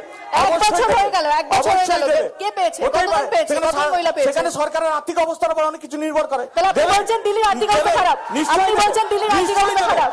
নিশ্চয়ই দেবে। বিজেপি যেখানে যেটা বলে, যেখানে যা করে সেটা করে দেখায়। এটা বিজেপির ইস্তাহার। কোথায় এটা বিজেপির করেছে? ইস্তাহার। কোথায় করেছে? বিজেপি কখনোই বলেনি যে কোথায়? বিজেপি কখনোই সেখানে দিল্লিতে বলেনি 2 মাসের মধ্যে 2,500 টাকা দেবে। এখানে পশ্চিমবঙ্গের জন্য বলা হয়েছে 45 দিনের মধ্যে দেবে। না, না। এটা পশ্চিমবঙ্গের জন্য। 10 লক্ষ যে শূন্যপদ রয়েছে, সেখানে নিয়ে প্রীতম, তোমার সঙ্গে আমি কোনো কথা বলিনি। আসবো। প্রীতম, তোমার সঙ্গে আমি কোনো কথা বলিনি। যে আপনারা যে বলছেন যে 10 লক্ষ শূন্যপদ রয়েছে, সেখানেও গোটা দেশে যে শূন্যপদ রয়েছে, পশ্চিমবঙ্গের জন্য মমতা ব্যানার্জি সরকারি কর্মচারীদের জন্য তো ভোটের আগে ডিক্লেয়ার করেছেন দিয়ে দেবেন। দিয়েছেন? না না, আপনি দিয়েছেন? তো আমার প্রশ্নের উত্তর দিচ্ছেন না, আপনি উল্টো আমাকে প্রশ্ন করছেন। আপনি আমাকে প্রশ্ন করছেন, আমরা কত প্রশ্ন না করছি। না, দিয়েছেন? পাল্টা প্রশ্ন করছেন কেন? আপনি উত্তর দিন না আগে। আপনি আমার প্রশ্নের উত্তর দিন। এখানে তো বিরোধী লোকরা আছে। দিয়ে তো ব্যাংক কেন? অ্যাকাউন্টে চলে কেন? গেছে। কেন? দিয়ে তো ব্যাংক অ্যাকাউন্টে চলে কেন গেছে। পশ্চিমবঙ্গে বিজেপি ক্ষমতায় আসছে বলে কি আপনাদের আপনি তাহলে জানেনই না। জ্বালা আপনি লাগছে? কোথাও কোনো জ্বালা লাগছে পশ্চিমবঙ্গে না। 14 আপনি মে তাহলে জানেনই বিজেপি না। আপনি গণতন্ত্র জানেনই না তাহলে। প্রতিষ্ঠা করবে পশ্চিমবঙ্গে। পশ্চিমবঙ্গে হ্যাঁ, 27 লক্ষ মানুষকে গণতন্ত্র প্রতিষ্ঠা সাধারণ হবে। মেহনতি মানুষের জন্য বিজেপি 14 মে এখানে গণতন্ত্র প্রতিষ্ঠা করবে। এটা একদম নির্দিষ্ট, নিশ্চিত। ঠিক আছে, আমি যাব তোমার কাছে যে এই যে এত ইস্যুর কথা এই যেটা আগেও প্রশ্ন করছিলাম যে বিজেপির যে সংকল্পপত্র, এত মিথ্যে কথা এবং এত প্রতিশ্রুতির কথা বলা হচ্ছে, কটা রাজ্যে পূরণ হয়েছে বা কটা রাজ্যে প্রতিশ্রুতি তারা দিচ্ছেন এবং সেই কাজটা করে দেখাচ্ছে? ভালো প্রশ্ন করেছেন। বিজেপি সংকল্পপত্র নিয়ে আমি আপনি কি বলবেন? প্রতিম বাবুকে বলতে চাই যে বিজেপির একটা ন্যাশনাল স্লোগান আছে, বেটি বাঁচাও বেটি পড়াও। এটা হচ্ছে ন্যাশনাল স্লোগান। আচ্ছা প্রতিম বাবু, আমাদের ইউপিতে আশিফা কাণ্ড ঘটতে আমরা দেখেছি। 8 বছরের নাবালিকাকে 7 থেকে 8 জন ধর্ষণ করে তাকে নির্মম হত্যা করেছে। এটা কিন্তু বিজেপির রাজ্যে হয়েছে। মণিপুরে আমরা একটা উলঙ্গ মেয়েকে প্যারেড করতে দেখলাম। একটা উলঙ্গ মেয়ে মণিপুরে তাকে প্যারেড করে তাকে ধর্ষণ করে তাদের বাড়ির পরিবার যখন থানায় গিয়েছে, সে থানা তাদের অভিযোগ দায়ের করেনি। এই হচ্ছে বিজেপির কাজ। গোটা ভারতবর্ষের মধ্যে এমন কোন রাজ্য নেই আপনি যেখানে মাইকেল বিজেপি আমার শাসন কাছে যেখানে আসবো। আছে। সেই জায়গাতে আমরা দেখেছি নারী নির্যাতন এবং নারী ধর্ষণ সেই রাজ্যে বেশি হয়েছে। সেই রাজ্যে বেশি হয়েছে। আমি জয়দেব ঘটক বাবুকে একটা কথা আমি বলি, উনি অধীর চৌধুরীর কথা বলছেন। অধীর চৌধুরী যেটা করতে পারেননি সেটা হলো কাজী নজরুল ইসলামকে দিয়ে পবিত্র মহাভারত রচনা করা, এটা পারেননি। অধীর চৌধুরী যেটা পারেননি সেটা হলো উনি যে চিত্রাঙ্কন করেছেন সেই চিত্রাঙ্কনটা কোটি কোটি টাকায় বিক্রি করা। এখনো পর্যন্ত স্বর্গে বসে সব থেকে মানে বিশ্বের সব থেকে চিত্রাঙ্কন শিল্পী সেও ভাবছে যে আসলে চিত্রাঙ্কনটা ছিল কি, এটা অধীর চৌধুরী পারেনি। অধীর চৌধুরী যেটা পারেননি সেটা হলো সারদা কাণ্ডের মেন আসামি কুণাল ঘোষ 10 কোটি মানুষের টাকা মেরে টিভির পর্দায় বসে 10 কোটি মানুষকে জ্ঞান দেওয়া, এটা অধীর চৌধুরী পারেননি। আর যেখান থেকে থাকলো আমাদের প্রার্থী ডক্টর শামীম রানার কথা আপনারা বলছেন, আপনাদেরকে পরিষ্কার করে দিই, ডক্টর শামীম রানা একজন মানবিক ডাক্তার এবং এই কান্দি ব্লকের মধ্যে এমনও আপনাদেরকে হাজারো মানুষ দেখিয়ে দেবো যাদের কোনো ফিস নেয় না, রক্ত তাদের ল্যাবে গেলে ল্যাবে টাকা দিয়ে দেয়, ওষুধ কিনতে গেলে ওষুধের টাকা দিয়ে দেয়, যার কারণে গোটা পশ্চিমবাংলার জননেতা অধীর চৌধুরী ওনাকে প্রার্থী করেছেন, রিকোয়েস্ট করে ওনাকে প্রার্থী করেছেন। এবং আগামী নির্বাচনে আপনাদেরকে আবারও বলছি, দেখে নেবেন 4 তারিখে ডক্টর শামীম রানা জাতীয় কংগ্রেস থেকে জিতেছে। ঠিক আছে, আমরা আলোচনায় ফিরবো, আমরা বিভিন্ন ইস্যু নিয়ে কথা বলবো, তবে আবার একটা বিরতির সময় হয়ে গেছে, ফিরছি বিরতির পর, সঙ্গে থাকুন।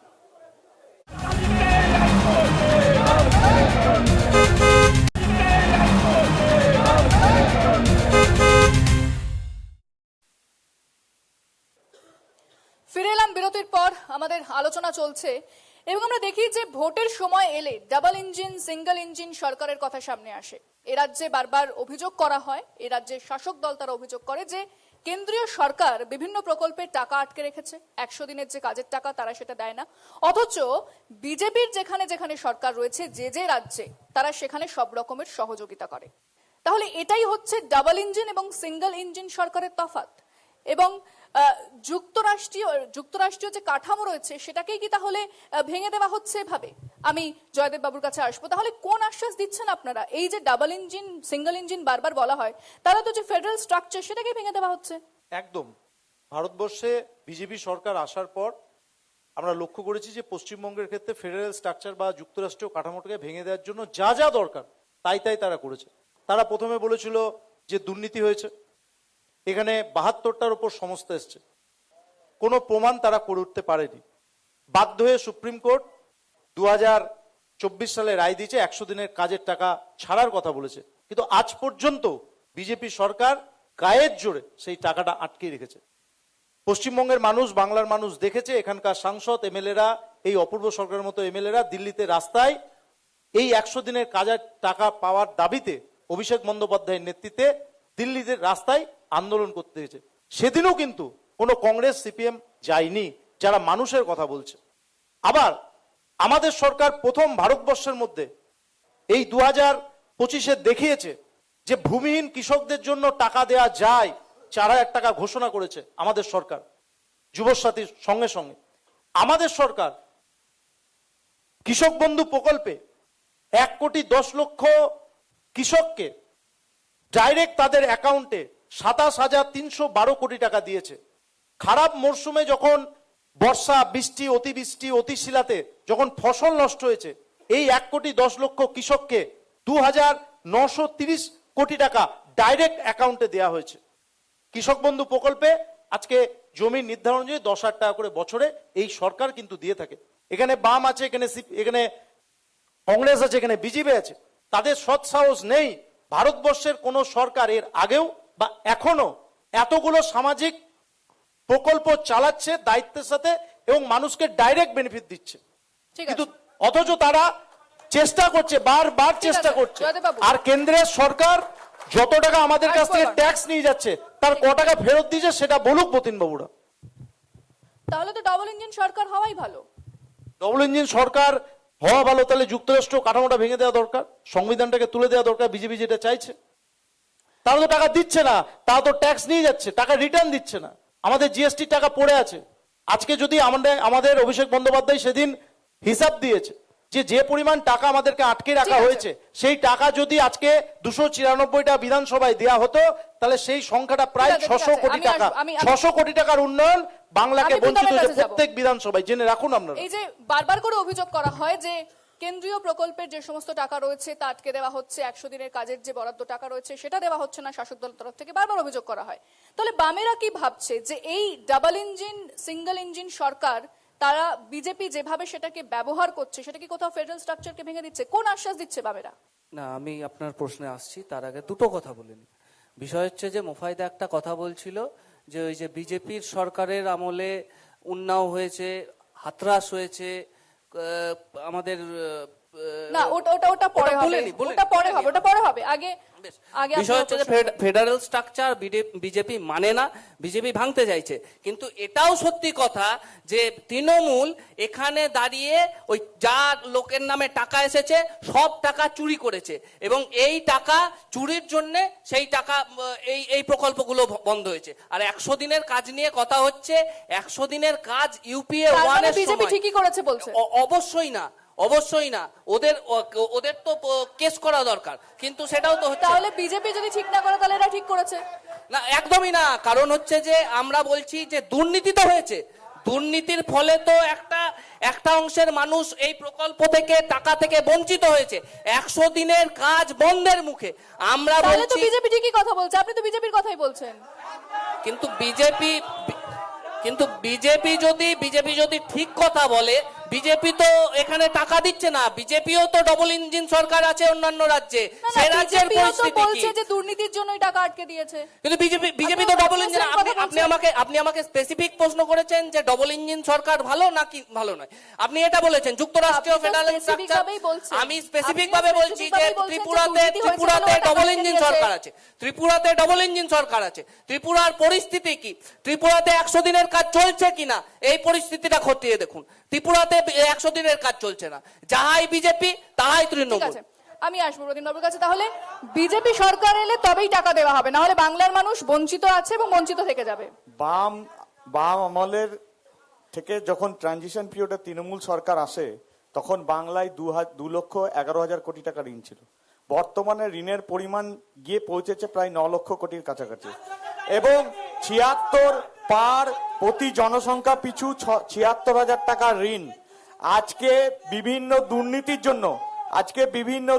জন্য আজকে পশ্চিমবঙ্গের সমস্ত মন্ত্রীরা একবার করে জেল দর্শন করে এসছেন। আজকে সেজন্য আজকে কোন মামলার যে বিরোধীরা দাবি করেন, যে তৃণমূল সরকার দাবি করেন যে সবাই নির্দোষ, একজনও লোক শাস্তি এখনো পাননি। একটা মামলার একজনও ফাইসালা লোক হয়নি, শাস্তি পাননি। এখনো একটা মামলারও শেষ ফাইসালা হয়নি, কেউ নির্দোষ প্রমাণিত হননি। কেন করতে পারছেন না? যদি কোনো ED, monetary CBI, Amit Shah দপ্তর কেন করতে পারছেন বা না? ফাইন্যান্সিয়াল ব্যাপারে যদি কেউ অ্যাকিউজড হন, একটা নির্দিষ্ট টাইম পর্যন্ত জেলে থাকতে পারেন, তারপর তাকে জেল থেকে বেরোবেন, এবং যে কেসগুলো চলছে তাহলে তার যতদিন তাহলে পর্যন্ত আপনাদের CBI, ED কিছুই প্রমাণ বিচার করতে না পারছে হচ্ছে, না? এটা তো বিচার ব্যবস্থার তাহলে ব্যাপার। আপনাদের এটা ED, তো CBI কিছু বিচার- প্রমাণ করতে এটা তো পারছে না? বিচার ব্যবস্থার ব্যাপার। এটা তো বিজেপি আর বিচার ব্যবস্থাকে তাহলে চালায় না। ED, CBI কার? আবার ED, CBI কার? বিচার ব্যবস্থাটা কারা চালাচ্ছে? Supreme court, high court. এটা মাথায় ED, রাখতে হবে। CBI কার? ED, CBI যারা তদন্ত চালাচ্ছে তারা কার? তদন্ত অবশ্যই সিবিআই করবে। তারা যদি প্রমাণ কিন্তু না দিতে পারে তাহলে বিচার ব্যবস্থা কি করবে? তার তদন্তের ফাইসালা কে করবে? কোর্ট। তার তদন্তের ফাইসালা করবে কোর্ট। না, তারা যদি প্রমাণটাই না দিতে পারে তাহলে কোর্ট কি করবে? এটা বিজেপির না, ক্ষমতা নেই। আমাকে বলুন, তারা যদি তদন্ত করছে, তারা প্রমাণ না দিতে পারলে কি আদালত কি করবে? এখন তো চলছে তদন্ত কাজ শেষ হয়ে গেছে। অনন্ত তদন্ত চলবে। যে কেউ অ্যাকিউজড একদম তদন্ত প্রমাণিত হয়ে গেছে চলবে। যে তারা নির্দোষ। যারা অনন্তকাল ধরে যে তদন্ত তদন্তগুলো চলবে। চলছে সেগুলো কি তারা প্রমাণিত হয়ে ঠিক গেছে আছে, আমরা নির্দোষ? ঠিক আছে, আমি যাবো ভাইদের কাছে। তাহলে যে বিজেপি যদি এই সরকারে না আসে বা বিজেপি যদি সরকারে না থাকে রাজ্যে, তাহলে তারা যে কোনো রাজ্যের মানুষের টাকা আটকে দেবে, সেটা বাংলাতে আমরা দেখতে পাচ্ছি, তাহলে সেটাই হবে। দেখুন, আমাদের পশ্চিমবঙ্গের রাজ্যের জনগণ দেখছে, ওনারা দেখছেন যে একদিক থেকে বলছে যে কেন্দ্র আমাদেরকে টাকা দিচ্ছে না, একদিক থেকে কেন্দ্র আমাদেরকে বলছে, কেন্দ্র বলছে টাকা আমরা দিয়ে ফেলেছি। এই দিচ্ছে না দিয়ে ফেলেছির মাঝে সাধারণ যে মানুষগুলো আছে না, তারা কিন্তু নিপীড়িত এবং অত্যাচারিত হচ্ছে, এটা কিন্তু ধ্রুব সত্য কথা। আপনি একটু আগে প্রশ্ন করলেন যে ডবল ইঞ্জিনের সরকার। আমি প্রতিমবাবুকে একটা কথা বলতে চাইছি, উত্তরপ্রদেশ কি ডবল ইঞ্জিনের সরকার নয়? তাহলে সেখানে হাতরাসের মতো কাণ্ড ঘটছে কেন? মণিপুর কি ডবল ইঞ্জিনের সরকার নয়? সেখানে মহিলাকে আমি নাম করছি না, সেই মহিলাটিকে উলঙ্গ করে প্যারেড করানো হচ্ছে কেন? উত্তরপ্রদেশে আদিবাসী মহিলাদেরকে একজন পুরুষ গিয়ে পিটিয়ে ঠিক মারছে আছে, কেন? আমি এই প্রসঙ্গে আসবো, আমি এই প্রশ্নে আসবো, তবে একটা বিরতির সময় হয়ে গিয়েছে, ফিরছি বিরতির পর, সঙ্গে থাকুন।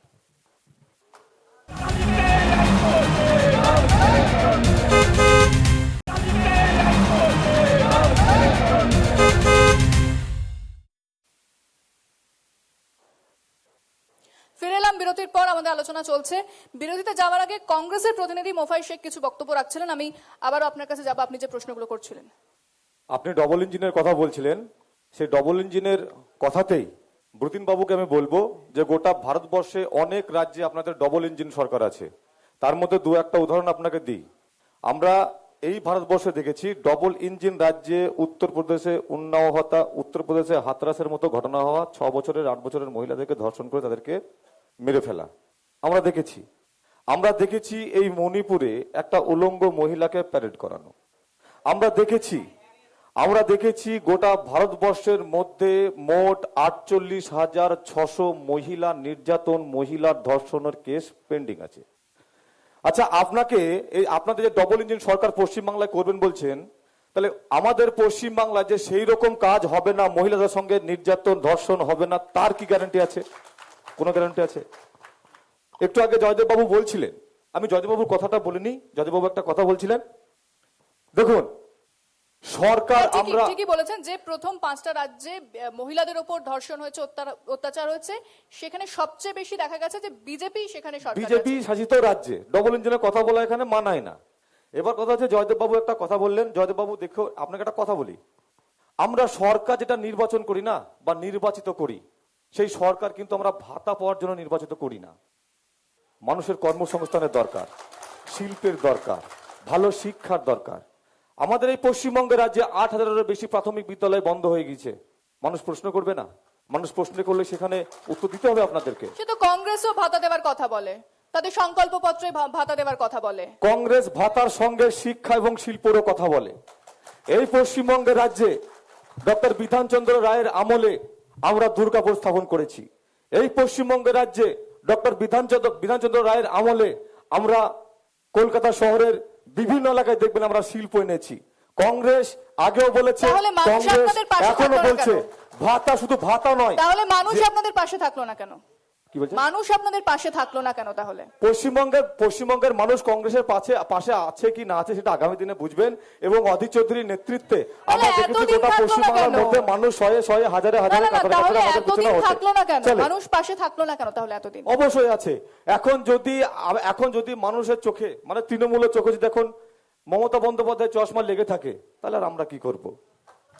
আমি ব্রতিন বাবুর কাছে আসবো। এই যে বারবার ডবল ইঞ্জিন সরকারের কথা বলা হচ্ছে এবং সেখানে সবচেয়ে বেশি দেখা যাচ্ছে যে নারী সুরক্ষা নেই, সেই প্রশ্নটা উনিও করলেন, বলুন।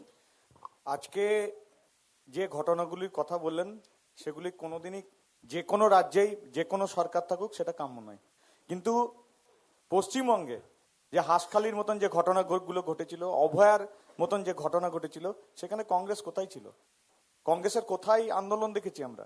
আজকে অধীর চৌধুরী কথা বলছেন, অধীর চৌধুরী নাকি না, সেখানে তো একজন civic volunteer-কে ধরা হয়েছে, আপনি বলছেন তদন্ত সেরকম কাণ্ড চলছে, ঘটছে, তাকে আদালতে আপনারা তোলা হচ্ছে। পশ্চিমবাংলায় ঘটাবেন? আপনার সময় আমি কোনো কথা বলিনি। পশ্চিমবাংলায় এরকম কাণ্ড ঘটাবেন কি? আপনার সময় আমি কোনো আপনি কথা বলুন, বলিনি। আপনি কি পশ্চিমবাংলায় আমি এরকম কোনো কাণ্ড কথা ঘটাবেন? বলিনি। মাঝখানে কথা বলবেন না। আপনার সময় আমি কোনো কথা বলিনি। এবং এই গোটা পশ্চিমবঙ্গে অধীর চৌধুরীর নেতৃত্বে নাকি ওনার কথা অনুযায়ী সরকার গঠন করতে চলেছে। তো অধীর চৌধুরী তো বর্তমান যে অবস্থা আমরা দেখছি, এমপি হতে গিয়ে এখন এমএলএ ইলেকশনে দাঁড়াতে হচ্ছে। এরকম একটা করুণ পরিস্থিতির মধ্যে কি করে যে ভাবছে আমার না, সে তো কংগ্রেসের আপনাদের বন্ধু, এমপিরা চুরি এমএলএ তো ইলেকশনে করছেন না। দাঁড়ায়, আপনাদের এমপিরা এমএলএ চুরি তো করছেন ইলেকশনে না। দাঁড়ায়। পশ্চিমবঙ্গে কোনো সরকার ধর্ষককে আপনি মাঝখানে কথা বলবেন না, আপনি বারণ করেছেন। ধর্ষককে protect করছেন না। মোফাইদা মাঝখানে কথা বলবেন না, আপনি ডবল বারণ ইঞ্জিনের করেছেন। সরকারের কথা বলছেন। এখানে যেহেতু একজন প্রশাসক আমরা পেয়েছি জয়দেব বাবুকে, কোন জায়গায় যদি সরকারি অনুদান আসে, সেটা পশ্চিমবঙ্গ থেকে আসুক বা কেন্দ্র থেকে আসুক, সেটা নির্দিষ্ট সময়ে তার ইউসি জমা দিতে হয়, সেটা সকলেই জানেন। কিন্তু পশ্চিমবঙ্গে আজকে যত অর্থ এসছে, যে পরিমাণ অর্থ এসছে, তার ইউসি সঠিক সময় জমা পড়েনি। কেন্দ্রীয় সরকার, পশ্চিমবঙ্গে তৃণমূল সরকার যদি মনে করে যে কেন্দ্র যে অর্থটা দিচ্ছে যে কোনো প্রকল্পের জন্য, সেই অর্থটা ব্যক্তিগত অর্থ, এটা একদম ভুল। সেই অর্থটা সামাজিক না, না, মানুষের তাহলে- সমাজ কল্যাণের জন্য তাহলে সমাজের আপনাদের তরফ কল্যাণের থেকে জন্য। যে শ্বেতপত্র তার জারি নির্দিষ্ট করার কথা সময়ে- বলা হয়েছিল, সে সেটা তার করলেন না কেন? নির্দিষ্ট সময়ে যদি ইউসি না জমা দেয় কেন্দ্র অর্থ 100 বার তাহলে বন্ধ আপনাদের করবে। তরফ থেকে যে তার শ্বেতপত্র জন্য- প্রকাশ করার তার কথা জন্য- বলা হয়েছিল, সেটা তার করলেন জন্য না কেন? তার জন্য কেন্দ্র বিকল্প ব্যবস্থা আগামী দিনে নেবে। তার জন্য প্রত্যেকটা যারা বেনিফিশিয়ারি আছে তাদের অ্যাকাউন্টে সরাসরি টাকা দেবে। তার জন্য রেশন দোকানে তা তো তাই যাচ্ছে, হাতে হাতে টাকা যাচ্ছে। দেবে না। তার জন্য আগামী দিনে নির্দিষ্ট অ্যাকাউন্টে দেওয়া হাতে হবে। হাতে তাহলে তো তাই হচ্ছে, হাতে হাতে তাহলে যাচ্ছে না, তাহলে তো তাই হচ্ছে। সাধারণ মানুষের অ্যাকাউন্টে ডাইরেক্ট কেন্দ্র টাকা দেবে। সেটাই তো যায়, সেটাই তো যায়। হ্যাঁ, এটাই কেন্দ্র করতে চলেছে আগামী দিনে। আজকে আরে এখনো তো সেটাই যায়, এখনো তো সেটাই না, যায়। রেশনে কোথায় টাকা যায়? হাতে হাতে তো টাকা যায় না। রেশনের টাকা কোথাও দেওয়া রেশন এখন রেশন যে ব্যবস্থা আগে ছিল মানুষের মধ্যে খাদ্যশস্য রাজ্য সরকারের মধ্যে এখনো প্রদান হয়। আজকে দুর্নীতির জন্য কেন্দ্র ব্যবস্থা নিচ্ছে। রেশন আবার অ্যাকাউন্টে যাবে কি করে?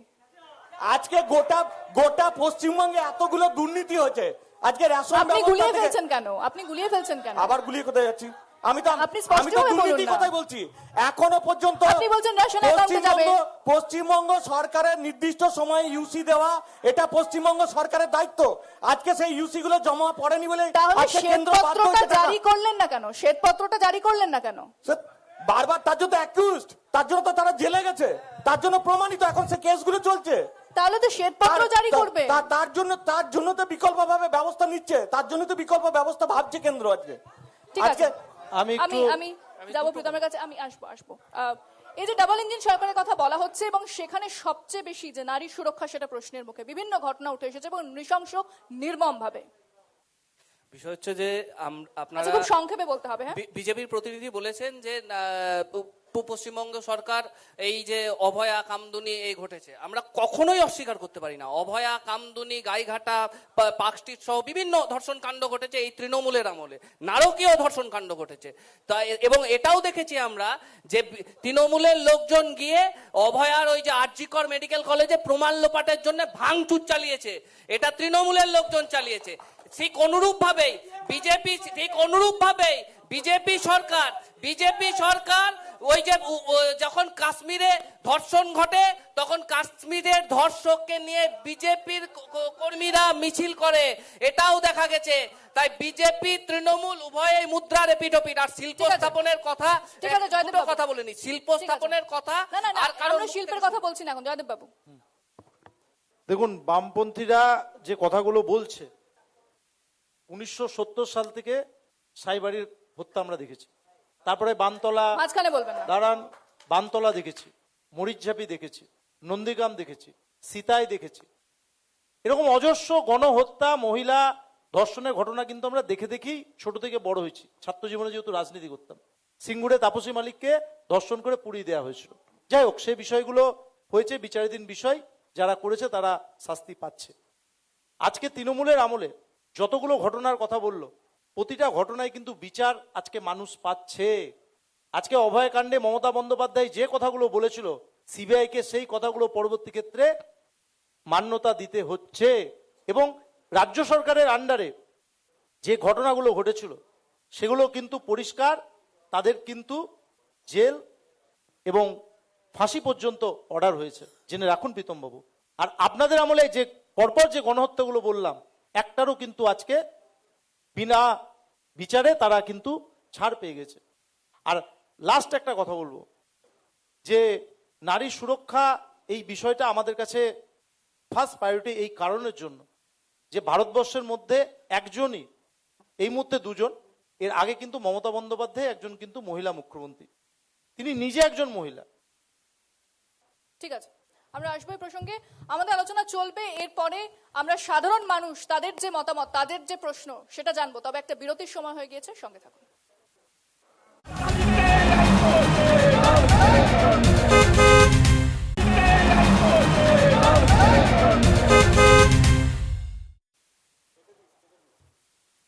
ফিরে এলাম বিরতির পর। আমি এবার সাধারণ মানুষের কাছে যাব, যারা এত, হ্যাঁ আমি আসবো। উত্তর দিয়ে নি জয়দেব বাবুর প্রশ্ন। না, আমরা এবার অন্য আমরা যারা বসে আছেন এতক্ষণ ধরে, প্রশ্ন করছেন, আমি তো উত্তর দিতে পারছি না। না না, আপনাকে তো বলার সুযোগ দেওয়া হয়েছে। যারা এতক্ষণ ধরে বসে আছেন এবার তাদের কাছে যাই, যারা শুনছিলেন এতক্ষণ ধরে এই অনুষ্ঠান বসে, তাদের কি প্রশ্ন রয়েছে জানবো, তারা কি প্রশ্ন করতে চান প্রতিনিধিদের সেটাও আমরা শুনবো। বলুন, কে প্রশ্ন করছেন?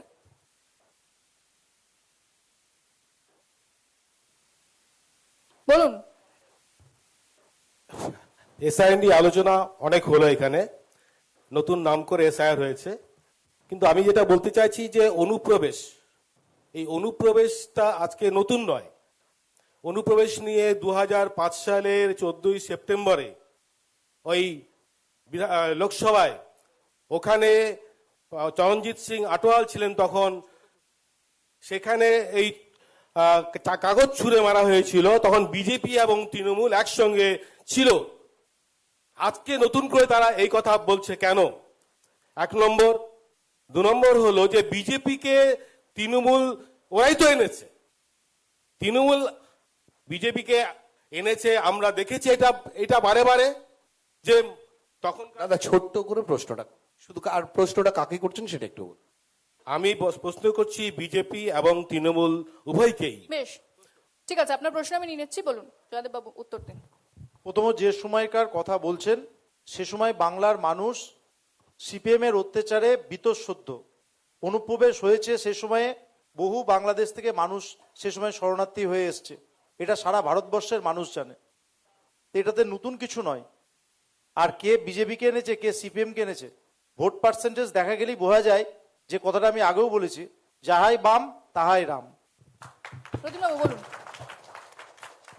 আজকে বিস্তীর্ণ এলাকা পশ্চিমবঙ্গের যে বর্ডার, সেটা আজকে তৃণমূল সরকার ভারত সরকারকে সেখানে সুস্থভাবে বর্ডার সিকিউরিটি দেওয়ার জন্য সেই জায়গায় বাধা সৃষ্টি করেছে।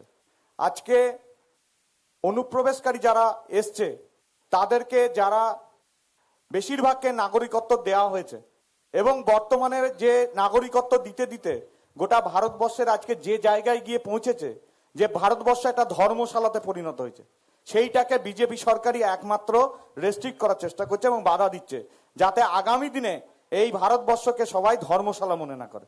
ঠিক আছে, একটা কথা বলতে খুব ইচ্ছে করছে, তাহলে 2 কোটি বাংলায় মানুষ, কিন্তু রোহিঙ্গা পাওয়া যায়নি। এক সেকেন্ড, 2 কোটি মানুষ বাদ গেলেন উত্তরপ্রদেশে, কি বলবেন রতিন বাবু? তারা কি সবাই অনুপ্রবেশকারী? উত্তরপ্রদেশে অনুপ্রবেশকারী? আজকে পশ্চিমবঙ্গটা হচ্ছে গোটা অনুপ্রবেশকারীদের করিডোর, এবং এখান থেকে আজকে গোটা ভারতবর্ষে অনুপ্রবেশকারী ছড়িয়ে গেছে। এবং পশ্চিমবঙ্গের যা বর্তমান আর্থিক অবস্থা, সেখানে 2 পশ্চিমবঙ্গে কোটি মানুষ উত্তরপ্রদেশে ঢুকেছে পশ্চিমবঙ্গ থেকে গিয়ে? উত্তরপ্রদেশ কেন, গোটা ভারতবর্ষে রোহিঙ্গা ছেয়ে আছে, গোটা ভারতবর্ষে। কজনকে চিহ্নিত করা গেছে? যখনই এসআর হচ্ছে সেই স্টেটে, সেখানে বোঝা যাচ্ছে যে কতগুলো রোহিঙ্গা আছে। রোহিঙ্গা কোথায়?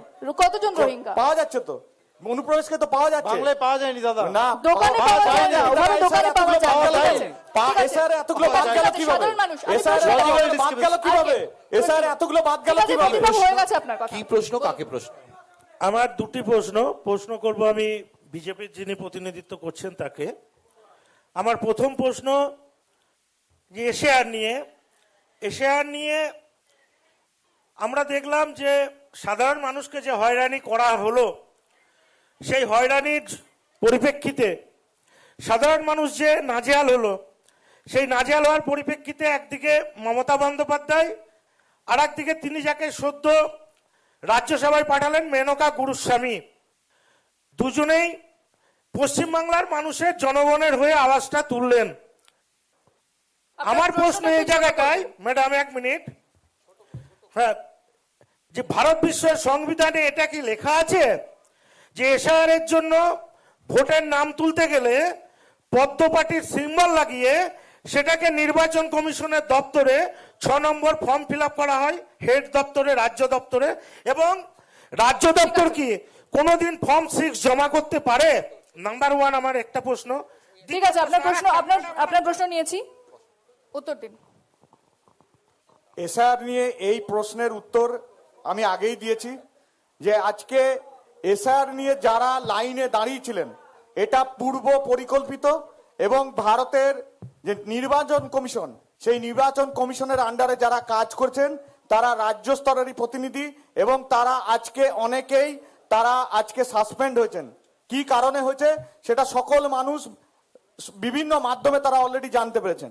আজকে এসআইআর নিয়ে সাধারণ মানুষের জন্য এমন একটা জায়গায় চলে গেছে, আজকে সংবিধান নয়, আজকে সংবিধানের উদ্যোগে কোর্ট পর্যন্ত ঠিক আছে, ঠিক আছে, এবং আমি- কোর্টের আমি- কোর্টের নেতৃত্বেই আজকে আমি মানুষের কাছে নির্বাচন যাবো। হচ্ছে বা এসআইআর Next, চলছে। next প্রশ্ন। আজকে ট্রাইব্যুনাল গঠিত রতিনবাবু, আমরা পর্যন্ত বুঝতে হতে পেরেছি। চলেছে। হ্যাঁ, নেক্সট প্রশ্ন। আচ্ছা, আমি ক্যালকাটা টিভির যিনি এখানে সঞ্চালক আছেন তার প্রতি সম্মান রেখে এবং যারা প্রতিনিধি এসছেন বিভিন্ন দলের তাদের সকলকে আন্তরিকভাবে অভিনন্দন জানিয়ে প্রথমেই আমি বিজেপির যিনি আছেন তার কাছে প্রশ্ন করতে চাইছি যে আপনারা 2019 সাল থেকে সরকারে এসছেন, তাহলে সেই সরকারের আমলে যারা ভোট দিয়েছিল আজকে যারা 27 লক্ষ ভোটার 2014 থেকে সরি 2014 থেকে যারা সরকারে এসছেন বিজেপি, তাহলে যে ভোটাররা আজকে বাদ গিয়েছে, বাদ দিয়ে আপনারা ভোটের ময়দানে এসেছেন, তাহলে সেই ভোটারের ভোট নিয়ে কি আপনাদের সরকারটা বৈধ না অবৈধ, এই প্রশ্ন আপনাদের ঠিক কাছে আছে। থাকলো। 2 নম্বর প্রশ্ন হচ্ছে যে আপনাদের প্রতিশ্রুতি, আপনারা সংকল্পপত্র আপনাদের পেশ করেছে আপনাদের অমিত শাহ, তিনি সেখানে যা করেছেন এরকম এর আগের নির্বাচনেও আপনারা বলেছিলেন 2 কোটি বেকারের চাকরি এবং 15 লক্ষ করে টাকা প্রত্যেক। ঠিক আছে, কোথায় সেই প্রতিশ্রুতি আমি আসবো। রতিনবাবু, উত্তর দিন। ঠিক আছে, বোঝা গেছে। না না, আপনি দুটো প্রশ্ন করেছেন তো, আজকে নিয়ে নিয়েছি। 2014 সালে যখন ভারতীয় জনতা পার্টি ক্ষমতায় এসেছে, এসআইআর যারা বাদ গেছে তারা কি শুধু ভারতীয় জনতা পার্টিকেই ভোট দেয়নি এরকম হতে পারে, বা ভারতীয় জনতা পার্টিকে ভোট দিয়েছে কিনা সেটা আমাদের বিরোধী নেতা নেত্রীরা কি করে বুঝলেন? আজকে এসআইআর যারা সত্যিকারে অবৈধ তারাই একমাত্র বাদ গেছে, এবং সেটা কোর্টের নির্দেশে, কোর্টের যারা বিচারপতি আছেন তারা বাদ দিচ্ছেন। এখানে ঠিক আছে। ভারত সরকারের ইসিআই বাদ দেননি, বাদ দিয়েছে রতিনবাবু। কোর্ট, এবং তার জন্য তারা যাতে আবার ফিরে আসতে পারে তার জন্য যদি কোনো কারণে ভুল হয় তার জন্য ট্রাইব্যুনাল আছে। সেই জন্য এটা কোর্টের নির্দেশ না, না, হচ্ছে, 15 লক্ষ এটা টাকা যে ভারতীয় কথা বলা জনতা হচ্ছিল। পার্টির নির্দেশে এসআইআর চলছে না, ভারতীয় জনতা ঠিক পার্টির আছে, অফিস ঠিক থেকে আছে। এসআইআর হচ্ছে না। রতিনবাবু, এটা হয়ে দিল্লি গেছে, চলছে কথা না। হয়ে গেছে। নেক্সট। নমস্কার। আমি প্রশ্ন হচ্ছে, ধরুন সামাজিক যে প্রকল্পগুলো মমতা বন্দ্যোপাধ্যায় সরকার আপনার চালু প্রশ্ন কার করেছে, কাছে? সিপিএম, কংগ্রেস এবং বিজেপি সবার কাছে, তা সামাজিক প্রকল্পগুলো যদি হঠাৎ করে বন্ধ হয়ে যায় আগামী দিনে, মমতা বন্দ্যোপাধ্যায়ের প্রকল্প ছাড়া ওনারা কি প্রকল্প জনসাধারণকে দেবেন? বেশ, উত্তর দিন। বিষয় হচ্ছে যে আপনি বললেন সামাজিক প্রকল্প বন্ধ হয়ে গেলে, আমরা একদমই বলছি না সামাজিক প্রকল্প বন্ধ হবে না, কিন্তু সামাজিক প্রকল্প বন্ধ বন্ধ হবে না, কিন্তু বিষয় হচ্ছে আপনার বাড়িতে যে ছেলেটা আছে সেই ছেলেটার হাতে আমরা নিয়োগপত্র ধরাবো। আমরা যদি সরকারে আসি 6 মাসের মধ্যে শূন্য পদে নিয়োগ হবে। আমরা যদি সরকারে আসি আরে ভাই চিরকুট বলছো, চিরকুটে কেন তোমাদের নেতারা কেন এখনো অব্দি আমাদের নেতারা জেলের বাইরে কেন? আমার তো প্রশ্ন জয়দেবদার কাছে যে দাদা অনেক কিছু বললো। ঠিক আছে, আমরা একেবারে অনুষ্ঠানের শেষ পর্যায়ে চলে এসেছি। অনুষ্ঠান শেষ করতে হবে। আপনারা দেখছিলেন কলকাতা টিভির ভোটের ক্যারাভান। অন্যান্য খবরের জন্য নজর রাখুন কলকাতা টিভির পর্দায় রাত দিন 7 দিন।